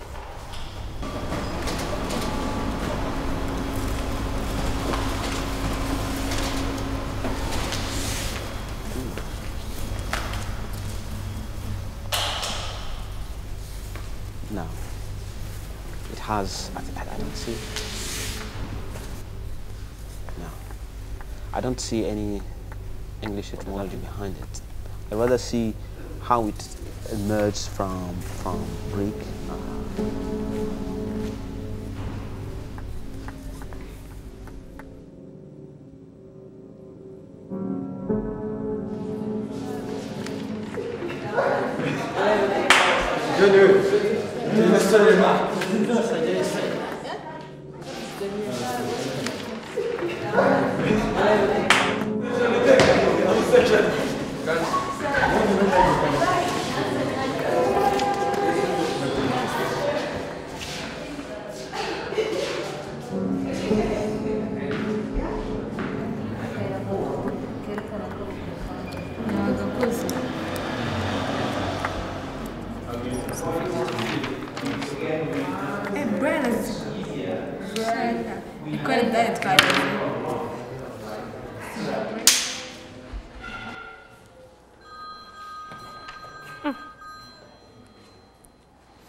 So that was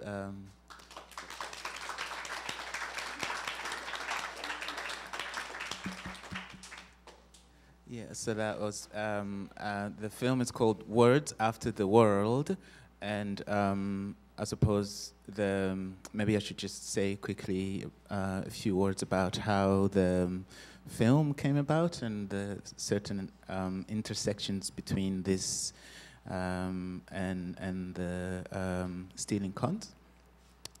Excuse my French. And in particular, the setting in Rwanda, in Nyanza, it's a boarding school which I came to know through work I'm doing with a number of philosophers there. So I've started something,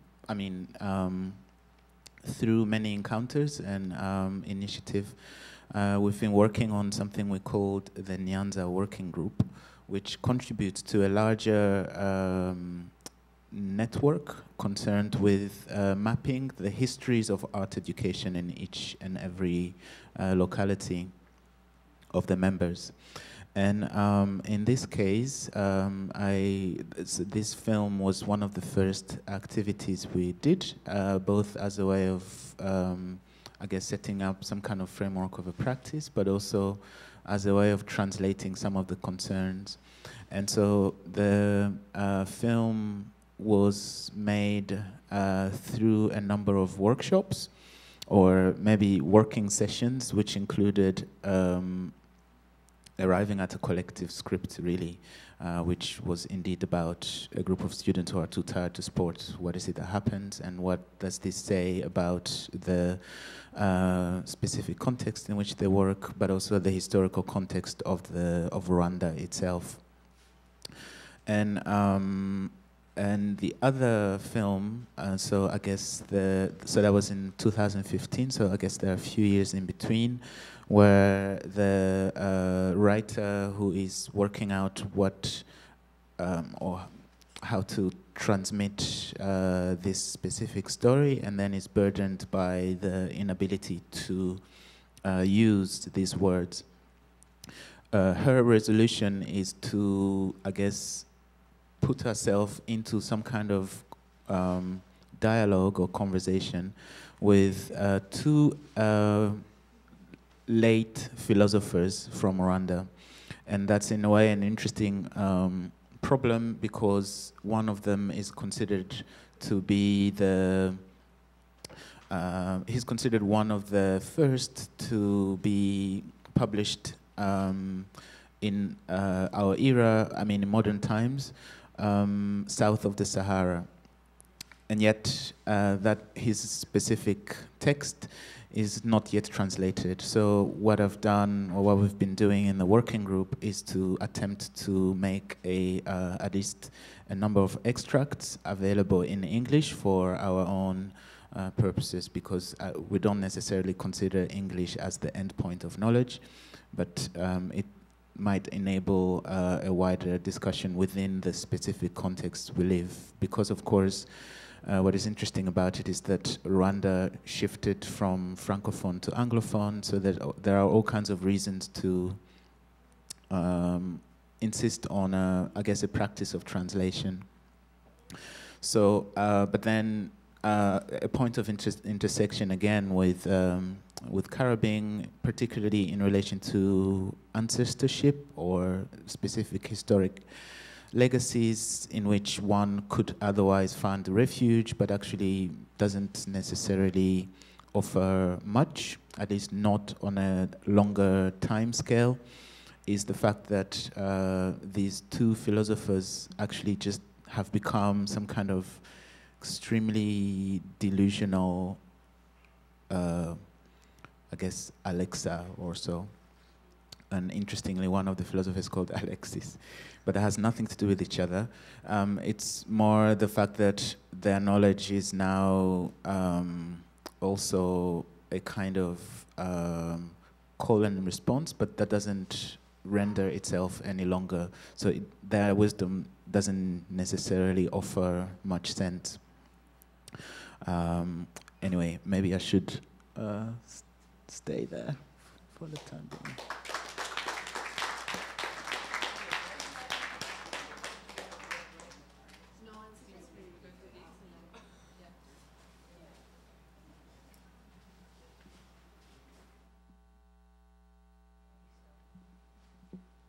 Hello. So I imagine that everybody's getting a little bit tired, so I am. But we're going straight into it. And it's also, it's an amazing honor and also an incredible, difficult position to respond now both to amazing Caribbean film and Christian Impeta's proposal and connection. So I tried, actually what I did was I made a 15-minute collage of actually chunks of film by myself and by others. And also they're actually coming from quite classic examples of what I would consider something to do with realness. So I responded actually more to how I think that film can respond to reality or can work with reality, and that that's the biggest connector point. And in these practices that I propose, I mean, as I said, some of them are mine. Film and cinematic practice is used in a particular way. So there would be many examples, but it's used as I also see that carabing is functioning, not only to look at something to analyze it or analyze something and then look for it, but to work through the reality and of filmmaking itself to come to other knowledge, to kind of create that knowledge through the making. So I thought I just brought about some other filmmakers that I think do it in a very different way. Myself, I work also in a generative way with the shoot itself, so in gathering people that have something to do with what I am thinking about and trying to understand, and then in the shoot we create the script. She also very much on the role. And in the works that I chose, what is in the center is something about architecture, space of living, and also ownership in that. So it's very different from how it works in Northern Australia. I come from the Netherlands, and you'll see there are some ways that spaces and pieces of places to live in are dealt with in a particular way that also made me think of how the word asset was coming into the program, since these spaces are usually much more treated as assets than they are as other forms. But even there is a kind of a financial play with them, which is very particular. But anyway, let's see what it is.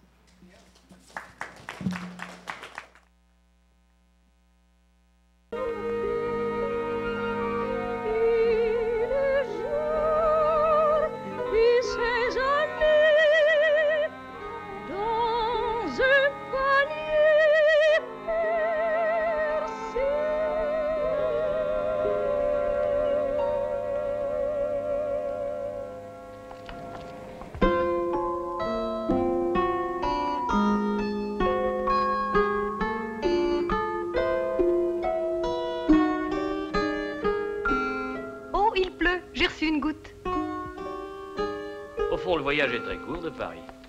On se fait de fausses idées sur les distances. Vous voyez, nous n'étions pas loin. Ça a l'air tout reconstruit, c'est à cause de la guerre? Une ville martyre. Oui, il y a eu beaucoup de morts, de fusillés. Je ne me souviens plus du nombre. 200, 3000, vraiment, je ne me souviens plus.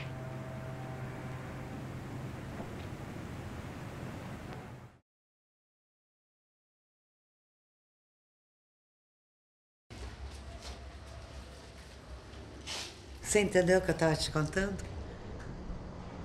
Entendi, mas também o que queria saber é como é que foi aparecer no momento que você não podia, que era perigoso, se te reconheceram,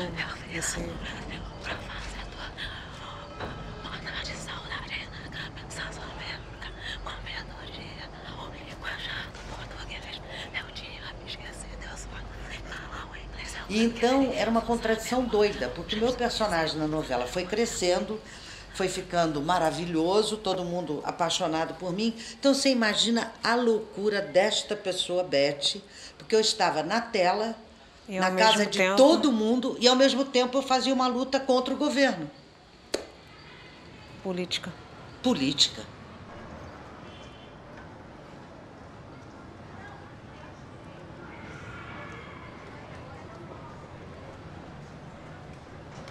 O coroado era como se fosse aquela parede ali, ó. O coroado era como se fosse aquela parede. Aqui, esse vão aqui é um beco, assim. Sabe como é que é? Um beco exatamente assim, dessa... De lá até aqui, o beco, esse beco todo. Aqui é a parede da quadra e aqui é a janela da minha mãe. Né? O som era muito alto mesmo, que quando... Se eu ficasse em casa mesmo, não dava para ouvir a televisão, era muito coisa, o som fazia tum, tum, tum, tum, tum, tum, tum. Minha mãe não tinha umas prateleiras que assim, que ela botava as panelas, então as panelas vinha caindo, tum, tum, tum, tum, pá. Aqui pra você.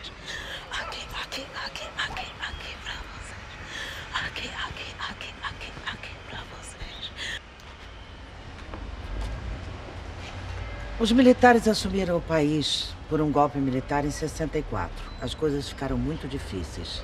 Teve muitas lutas, muitas lutas, muitas lutas.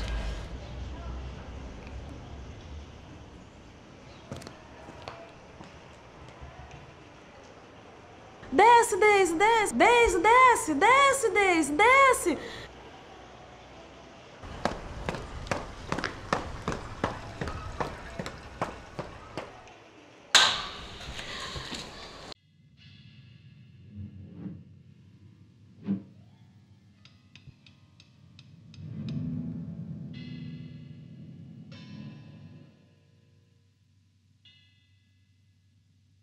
Importei os melhores aparelhos. Olha, tá vendo ali? Foi onde eu nasci. Farei grandes campanhas. Até brigar com Dias. Dias terá uma nova televisão. Com dinheiro de quem? O nosso senador é um homem sem ambições materiais. Às vezes eu chego mesmo a pensar que ele tem alguma coisa de santo, de gênio, de Barte. Um dia ele lhe fere. Nunca. Aliás, eu jantei ontem com o Dr. Cássius na embaixada. Ele visita diariamente seu amigo. Discutem sobre plantas tropicais. Importei algumas sementes. Maravilha. Levei de presente a Fernandes para os jardins do palácio. Consegui novos créditos do Banco Nacional. Fernandes queria nomear Silvia embaixatriz de nossa beleza. Conhece o Vieira? Vieira? Ele é muito mais sério. Vieira? Vieira é um provinciano, um demagogo. Aliás, eu disse a verdade. Ele mostraria a farsa. Que farsa? O país tem outra saída. Para onde?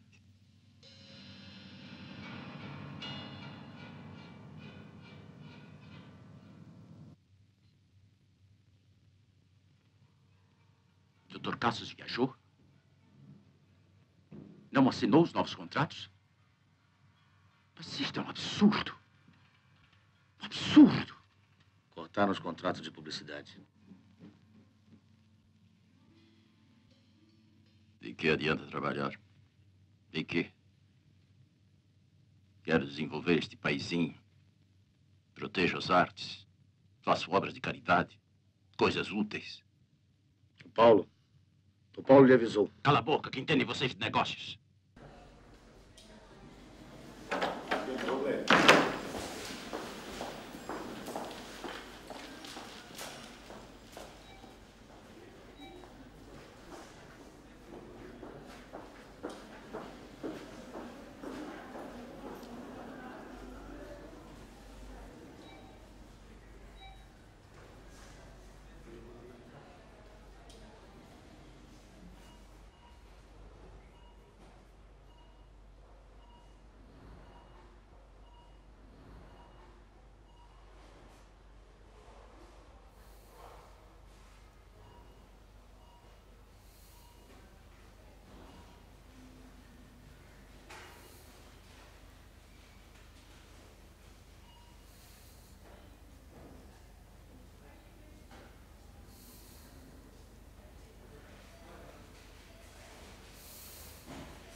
hoe lang mag je hier nog wonen? Nou... Het café was vroeger daar meer in het midden, hè? Later is het hier gekomen. Ja. Ik vermoed nog wel een paar jaar eigenlijk.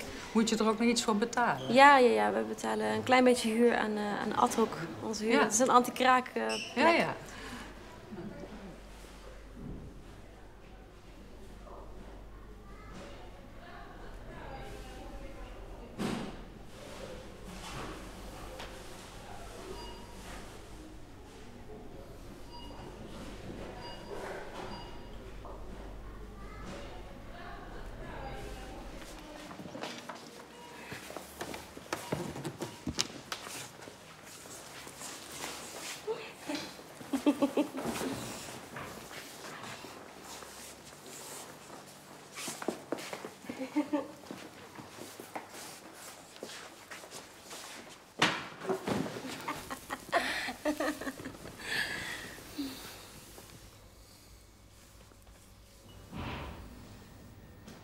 horas 1 de novembro de 2001, terceiro andar direito, caseirinho cheio de sol.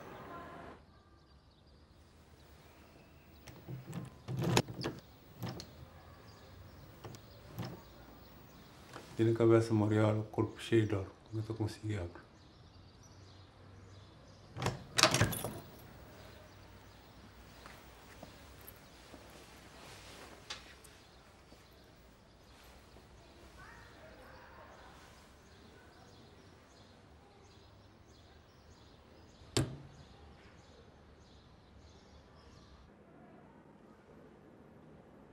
Templo Cabana Deus Lar.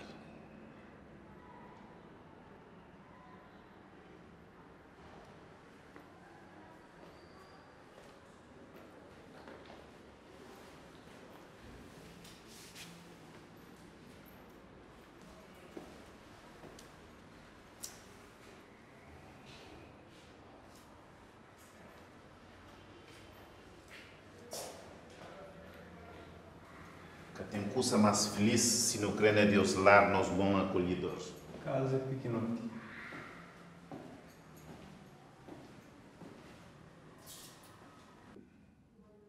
Ja, dat is ook het cruwer. Dat je al die leegstaande gebouwen hebt en dat er dan 5 mensen in de lobby wonen. En dan is het, dan kun je niet kraken, want dan zit er een contract op. Ja. Dus het hele idee van kraken is weer overgenomen door de markt, eigenlijk.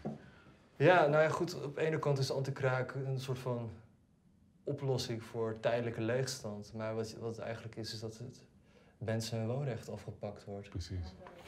Ja, een soort van machtspositie die gewoon niet legaal zou moeten zijn. Ja. Nou ja. Legaal. En ja, de wet. Het is nieuw, hè? Ja.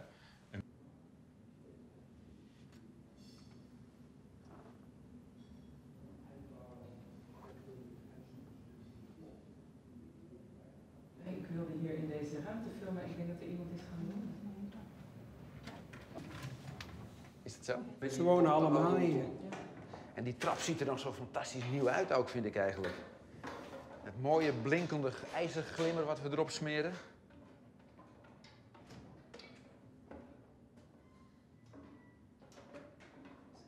Ja.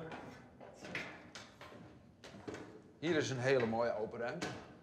En ja, je ziet dat tegelijk met het kraakverbod dat in 2010 is doorgevoerd, dat die hele leegstandsindustrie ook een nieuwe impuls krijgt. Dus daarvoor bestond het al. En je zou denken, als kraken niet meer mag bestaan, dan heb je ook geen anti-kraak meer nodig. Maar dat werd juist echt een booming business. En ook trouwens is een heel succesvol exportproduct. Dat is een Nederlandse uitvinding.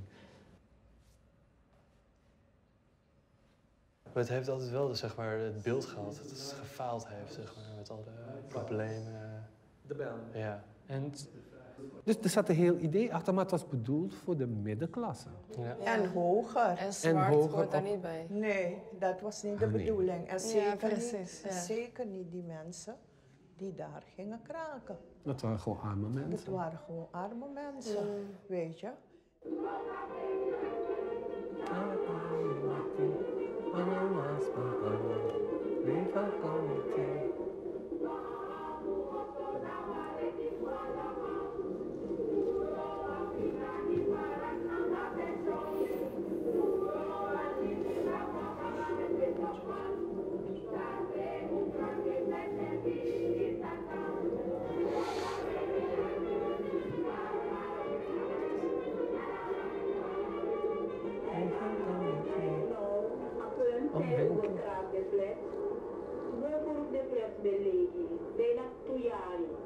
En we hebben een gemeente Osso, de maakt Osso naar de.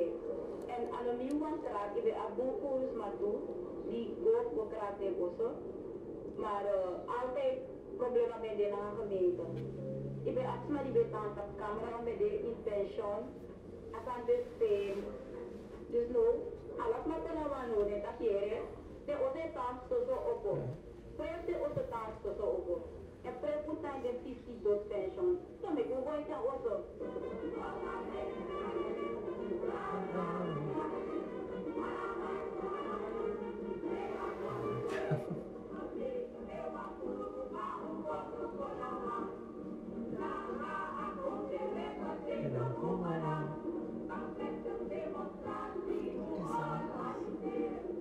Ben die microfoon? Ja. Kale.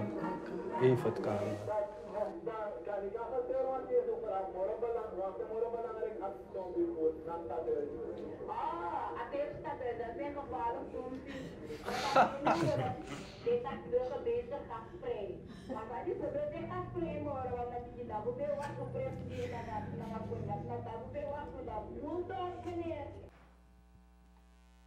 No. Ah, yes.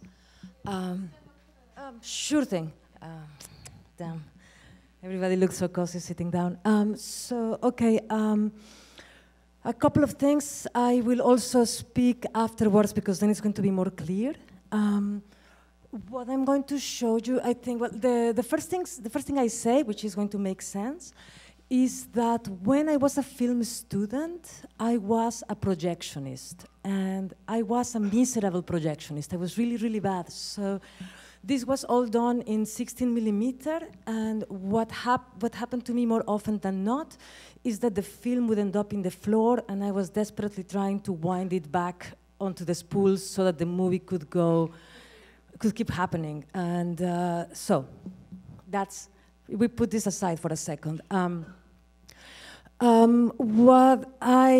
What happened to me then afterwards is I became an artist, and for a long time I have been working around a place, an archipelago in the South Pacific, that's Kiribati, and which was very interesting to me because they moved an imaginary line, which is the international date line, and it seemed to be a very good example of power over the imaginary.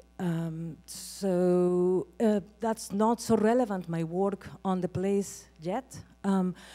What was relevant was that after a while I realized that I was working merely in the symbolic terrain, the danger of abstraction, you know, having taken the place for my own means and actually not knowing anything about it. So I decided to go to visit Kiribati, which was quite an ordeal to get there. Is very, very far away. When I got there, I mean, like, the place has a complicated history. I explain more when after the film happens. Because it was the site of nuclear tests, and it was also the site of tragic battle during the Second World War between the Japanese and the American, where basically everybody died.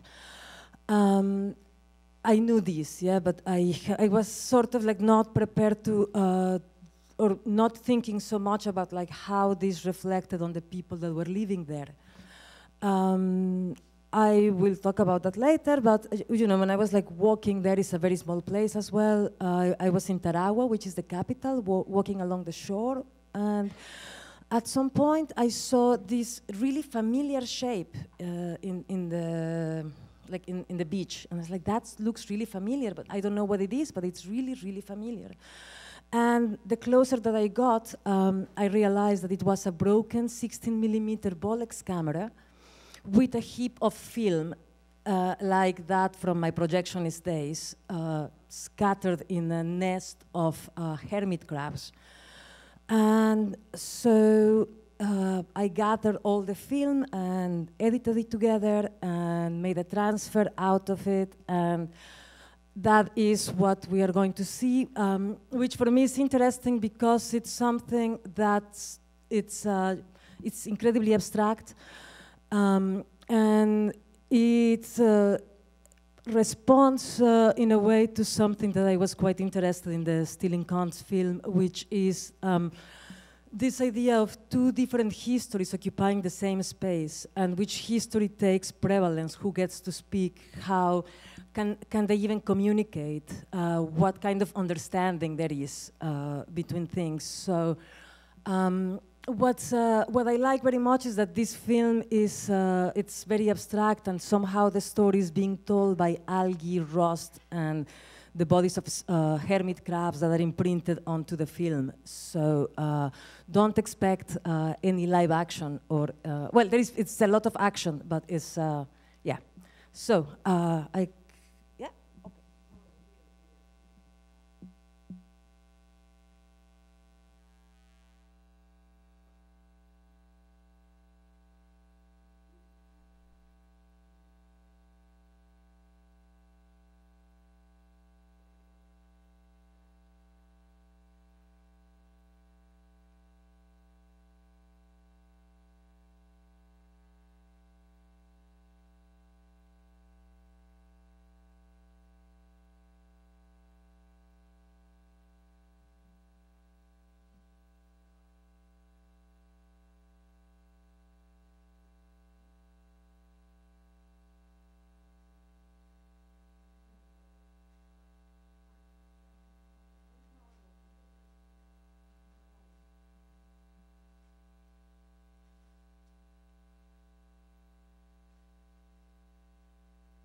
we don't have to watch the whole thing because it's the. I assume that you guys are all tired, so unless you want to watch it,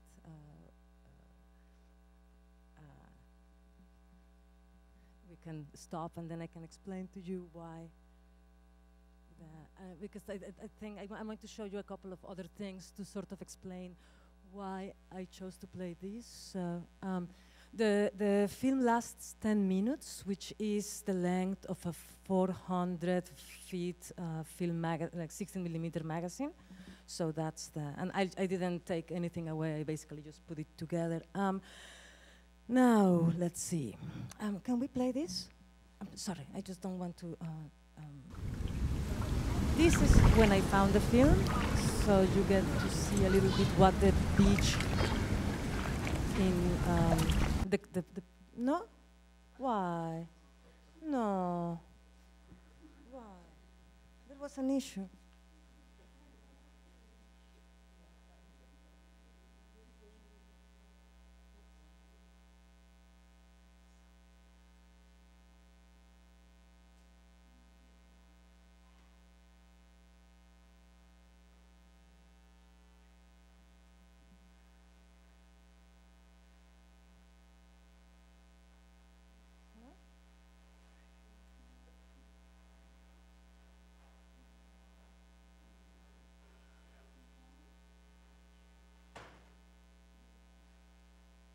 Offline? Okay. Kiribati.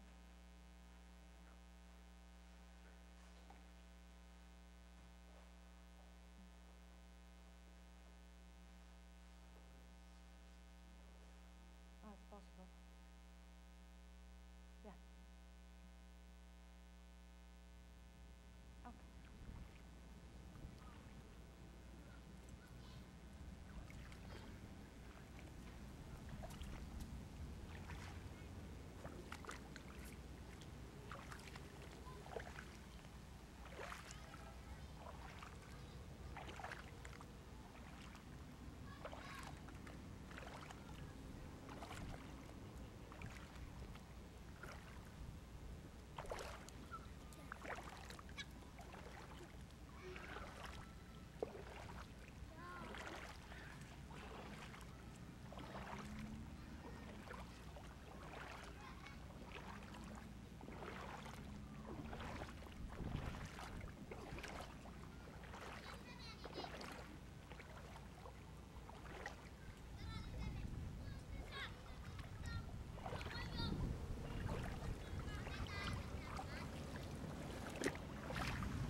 That's the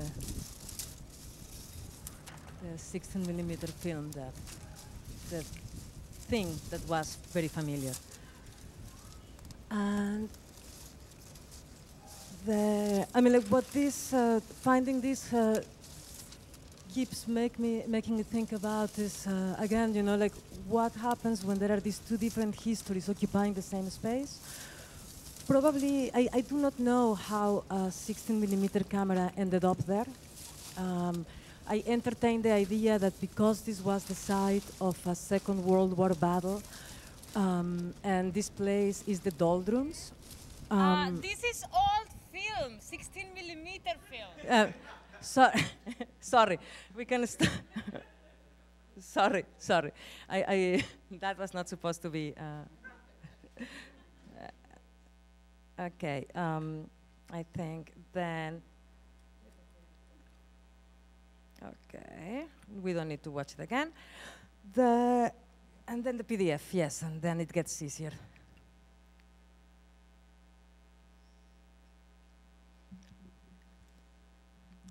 So, I kept thinking of how this space, how this space has contained these two, almost contradictory, not contradictory, but these two histories that don't have anything to do with one another. On the one hand, the local history, on the other hand, the history of this being a contested site during the Second World War, and it being a site for radioactive tests. So I was looking at things, and I've been trying to question if these two histories even talk to one another. So I was looking at the language lessons that they have for NGO workers who end up in Kiribati more often than anybody else. There's no tourism there or anything.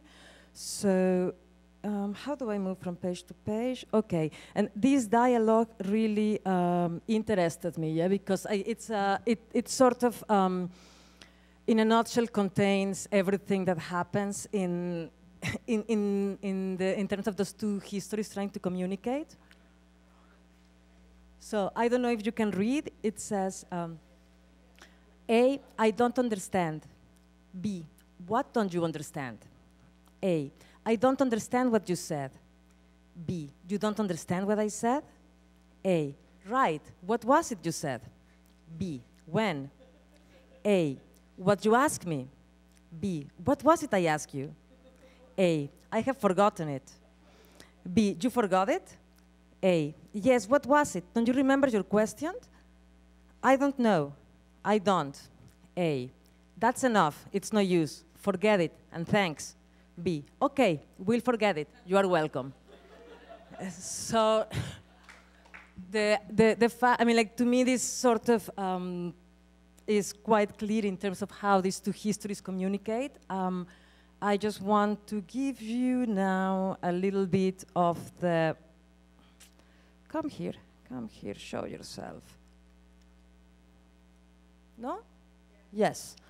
A little bit of the background of how this place was, like the kind, like the kind of questions I kept asking, and why this location somehow is so important to me, is for like trying to reconcile who occupies which space, who gets to speak, and how to make, when I was there and I was looking at the things that litter the landscape, which are the remnants of this battle,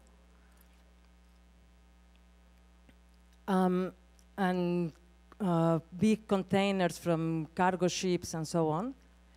It's kind of like hard to try to explain or to talk with people that live there about the Second World War, because the moment you say those words, you realize that how ridiculous it is. It's not their world, it's not their war. And these objects are kind of like just backdrops. Like it's kind of fitting to see children playing in tanks, as these things really have no bearing in the,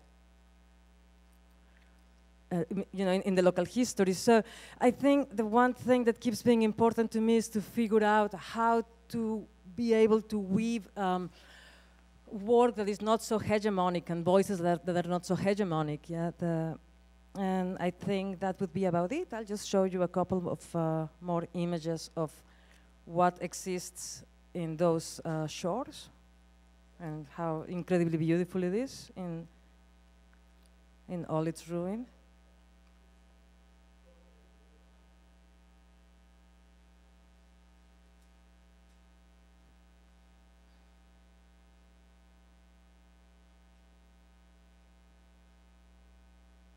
And I think, yeah, that's the airport.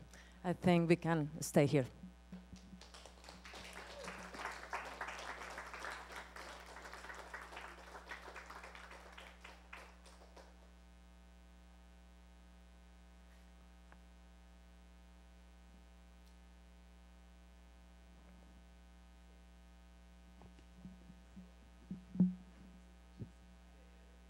I was late for my presentation at 3:15. So I came here like a week ago, but I got delayed.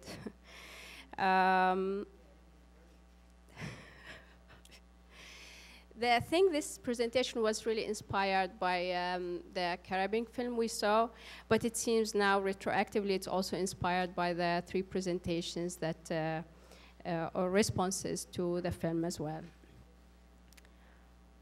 So I'll be reading and also presenting you with some works, artworks and videos.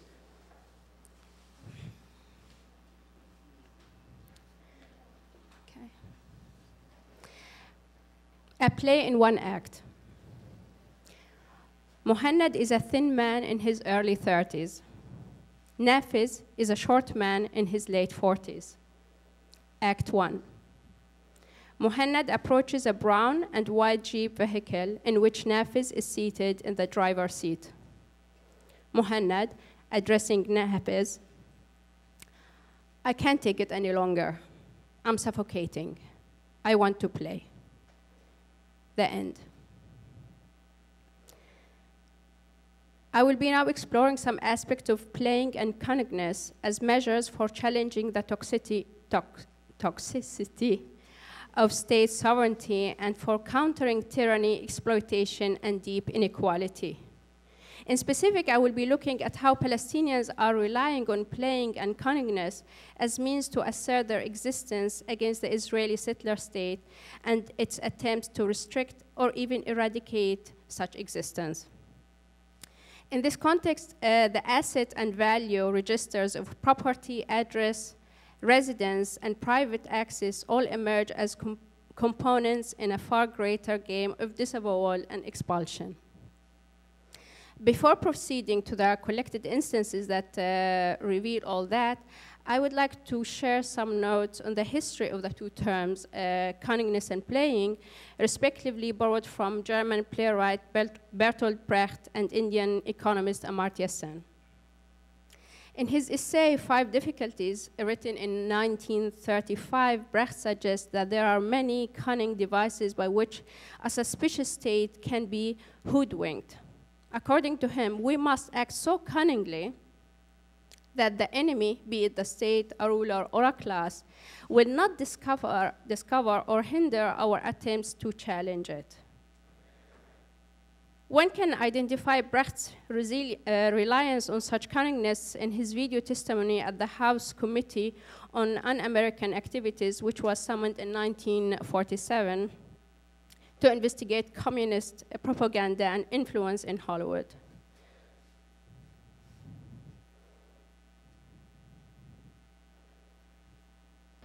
Is it true that you have written a number of very revolutionary poems, plays, and other writings? I have written a number of poems and songs and plays in the fight against Hitler, and of course they can be considered therefore as revolutionary, because I, of course, was for the overthrow of that government. I would like to ask Mr. Brecht whether or not he wrote a poem, a song rather, entitled Forward, We've Not Forgotten. Forward, we've what? Forward, we've not forgotten. Our strength in the fights we have won. No matter what may threaten, forward, not forgotten. How strong we are as one. Only these our hands now aching built the roads, the walls, the towers. Did you write that, Mr. Brecht? No, I wrote a German poem, but that is very different, you see, from this thing. Are you now, have you ever been a member of the Communist Party of any country? Mr. Chairman, I have heard my colleagues and they considered this question not as proper, but I am a guest in this country and do not want to enter in any legal arguments, so I will answer your question fully as well I can. I was not a member, or am not a member of any Communist Party. Your answer is then that you have never been a member of the Communist Party. That is correct. You are not a member of the Communist Party for Germany? No, I was not. Brecht relies in this video on the use of language and translation very cunningly. For example, in his answer, I will answer your question as well as I can. Also, the use of I was not in the Communist Party, compare that I have never been in the Communist Party. He relies here in the German language what is called the Präterium. I was not a member, ich war kein Mitglied. While the perfect, I have not been a member, ich bin nicht Mitglied gewesen, make a shift because maybe he was not a member when he was a child, but if he have with the other use, he deletes it entirely. Throughout the hearing, he kept also commenting on the act of translation rather than the content of what is being translated, suggesting the English is not well translated into German and vice versa, keeping all of it within the domain of probability and misunderstandings. Amartya Sen similarly suggests that games, playing, and playfulness can all be very important elements in people's attempts to counter tyranny, exploitation, and deep inequality. Sen also refers to the House Committee on Un-American Activities to support his claims, referring this time to the US artist activist Jerry Robbins, who, like Brecht, was accused of communist activities. Robin, on the day of summoning him to testify before the committee, entered the room dressed in rented 18th century American Revolutionary War uniform, proudly claiming to be a descendant of Jefferson and Paine, telling the committee nothing is more American than revolution. Robin, showing the least concern or worries, blew soap bubbles as members of Congress questioned his communist affiliation.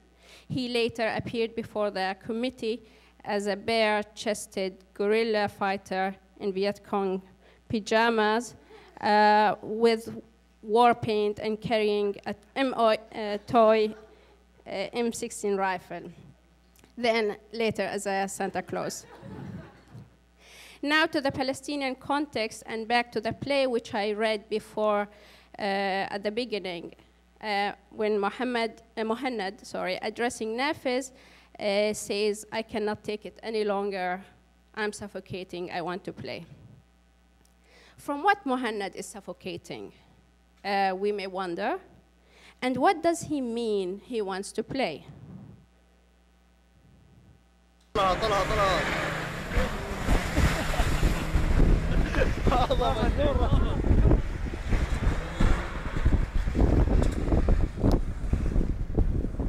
الباب وين تفتح الباب؟ يلا خليك المجهول.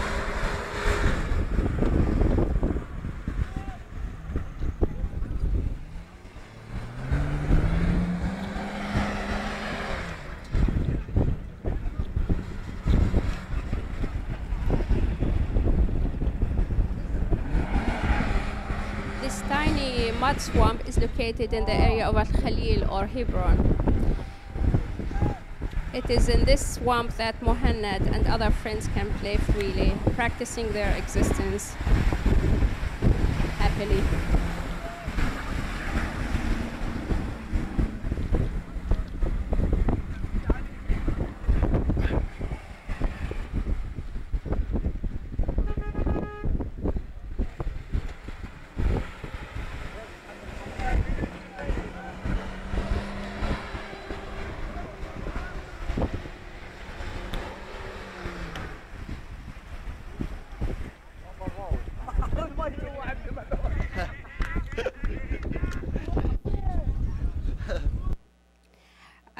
So this is near Al-Khalil and or Hebron, because really this is the place one can just play away from oppression and suffocation that is too familiar to the city residents of Al-Khalil, especially those living in the old city. If you try to play there, this might happen to you. Sorry.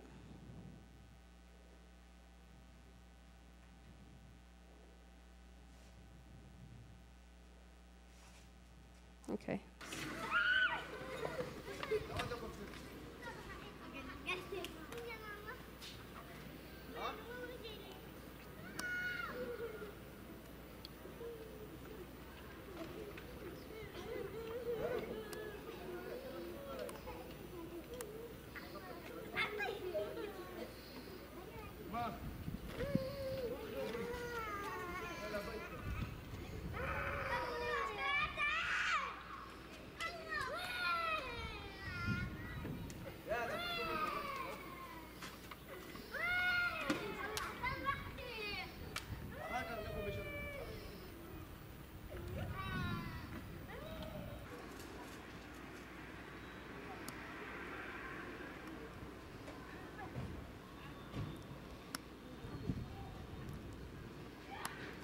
This video was shot on 25th of July 2016 by Raed Abu Rumeila, a neighbor of the 18-year-old Anwar Burqan, whose bicycle in the video is seized by the Israeli officer before hiding or throwing it in the bushes. By the way, Anwar, she goes back secretly and takes it back. Anwar and her 11-year-old sister Saja and 7-year-old brother Ibrahim, who appear with her in the video as well, live in a very small house with the rest of their 5 siblings and 2 parents. Anwar says there's no place in which they can play with their bikes other than the street across from their house, which sees hardly any traffic movement. In the video, we saw only 1 car passing. It's a settler car. The Israeli officer, however, would seize Anwar's bike since the paved road is reserved for Israeli settlers only. Since 2 years or so, the Israeli army is preventing any Palestinians from using that road, leaving them with a very narrow dirt alleyway. To ensure that no Palestinians use the paved road, the Israeli military put up in September 2012 a chain-link fence along the street. However, Anwar, Saja and Ibrahim sneaked in through a crack in the fence to play on the paved road. Still, should there have been no crack in the fence, Anwar, Saja and Ibrahim, along the thousands of other kids confined to cramped spaces, would engage in another game that may nullify the restrictions imposed on their movement and their lives. So true, one can't really play with their bikes on a very narrow dirt alleyway, but one can play marbles. By the way, Mona Hatoum is known to be a very good marble player, and she even made an art piece about that. Playing marbles can be spotted in cramped areas that lack basic infrastructure, including paved roads. In Palestine, such neighborhoods are especially common to refugee camps.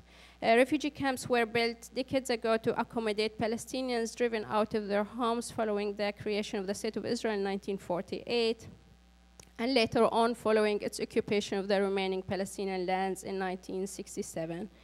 Since then, the number of inhabitants in these camps multiplied by 7 in some cases. At the same time, the camp territory remains unchanged since they were not allowed to extend beyond the borders of the land allocated to them in 1948 or 1967. This resulted in house construction expanding towards the inside of the camp and then upward, leaving the residents with very narrow alleyways or hardly any space except of these narrow alleyways. But these narrow alleyways, they are ideal for playing marbles. John Berger has spotted this game and reflected on it when he writes in his text, Undefeated Despair, the following. One tends to forget the geographical scale of the tragedy in question. Its scale has become part of the tragedy. Listen. 3 boys squatting and playing marbles in the corner of an alley in a refugee camp. In this camp, many of the refugees originally came from Haifa. The dexterity with which the boys flick a marble with one thumb the rest of the body motionless is not unconnected to the familiarity of very cramped spaces. Indeed, by turning their back to the walls, defining the narrow alleys as they play, those children quell to some extent the oppressiveness of the camp structure imposed on them. Playing marbles in this case emerges as the ultimate method for countering a special oppression. Today, the Palestinian landscape is witnessing the formation of new types of spaces of refuge formed due to different dynamics and methods of expulsion led by the Israeli government. This accordingly has resulted in different types of game playing by the Palestinians to counter them. Kufr Aqab, 9th of October, 7:38 in the evening.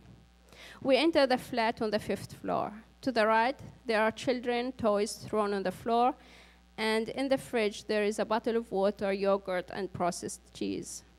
The bed in the master bedroom is unmade. A laptop is sitting on the table with its screen upright.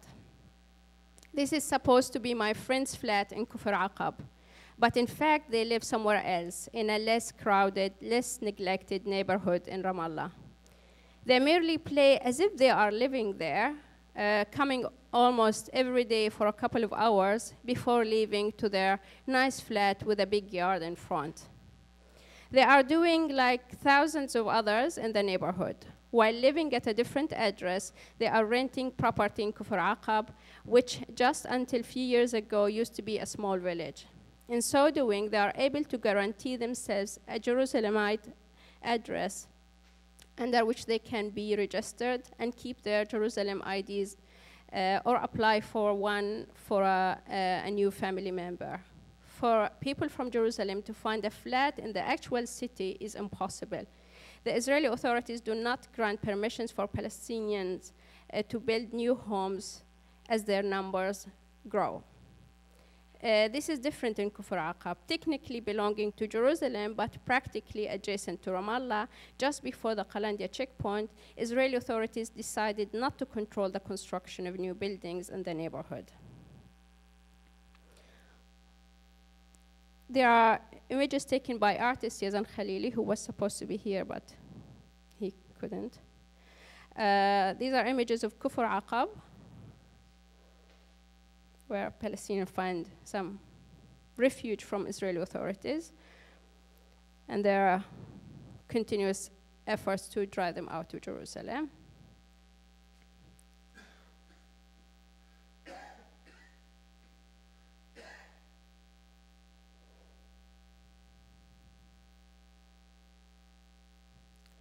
And while the Israeli-controlled municipalities still collect taxes from Palestinian residents here, it does not provide them with any services like water, electricity, and rubbish collection, as one can notice in these photographs.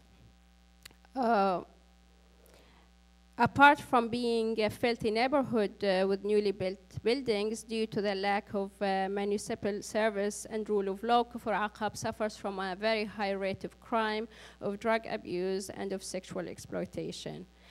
For people from Jerusalem, a middle-class family which wishes to keep its Jerusalem ID, Kufr Aqab provides a very dark setting for bringing up kids.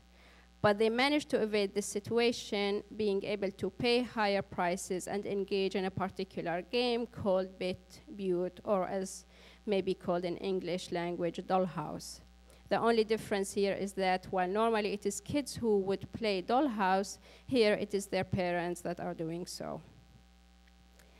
This have accordingly turned Kufr Aqab into the biggest theater district in the world, with its increasing concrete high-rise buildings acting as a stage for Palestinian Jerusalemites to enact plays before the Israeli Ministry of Interior, responsible for issuing ID papers.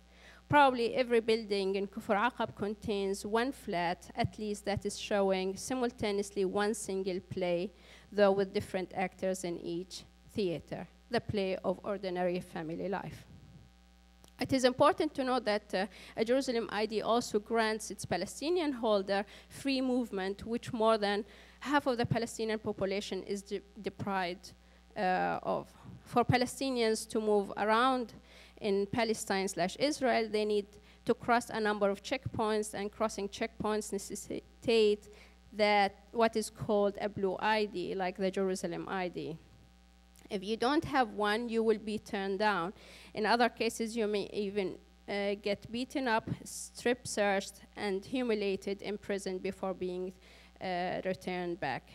In view of this, at least to avoid the strip search, some Palestinians are proposing to play another game, the game of dressing up.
But if you're not in the mood of playing dressing up or being chic, you can also play another game called hide and seek, especially if you did manage to cross a checkpoint without the Israeli approved documents.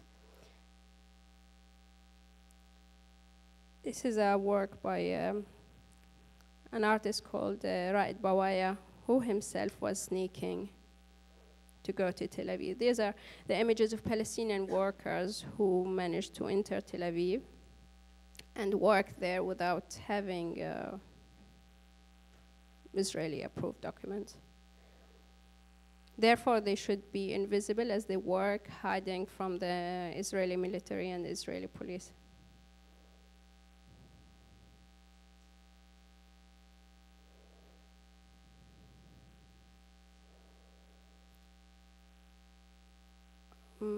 But again, not everyone playing hide and seek is doing so in order to be able to work.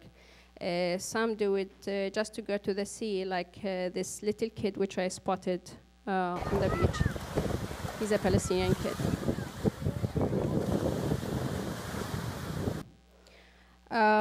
Though sometimes, as you just saw, playing on the sea can be very dangerous, and more than dozens of Palestinians who normally are not allowed to access it drown every year. Now, what can be concluded from all these instances presented here? We're just playing, when playing, the risk to one's own life remain present, but there also arises the potentiality of life that has been otherwise deprived. In these instances, as Brecht would note, cunningness is being employed as a means to hoodwink an oppressive apparatus. There also emerges what Amartya Sen have noted, that games, playing, and playfulness can all be very important elements in people's attempts to counter tyranny, exploitation, and deep inequality. But can be also said cunningness and playing seem as well to unmask the miniature of state oppression and reveal its toxic nature and absurdity. Yet most importantly, cunningness and playing seem to provide us with tools for resistance that are not derived from the logic of the oppressive state which we are aspiring to resist. In fact, cunningness and playing are readily there for young and adult artists and not non-artists alike. And I would just like to finish with this film clip from Divine Intervention.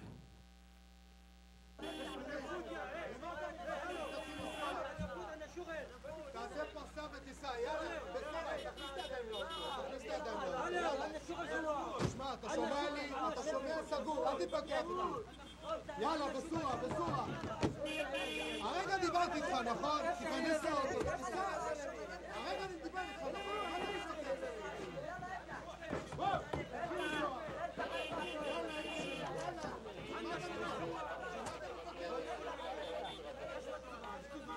יאללה, סטוי, הייתי מסתכל יא זלמי.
יגאל.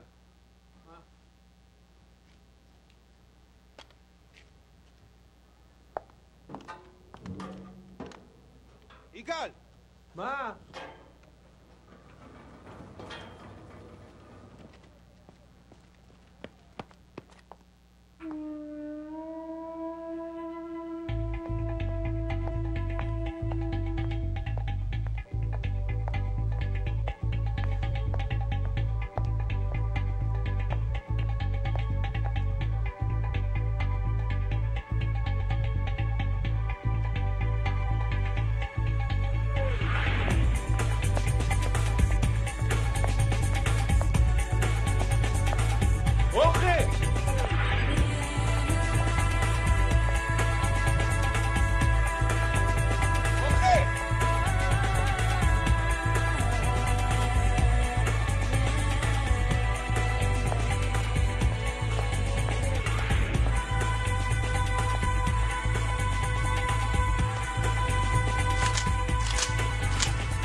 Thank you.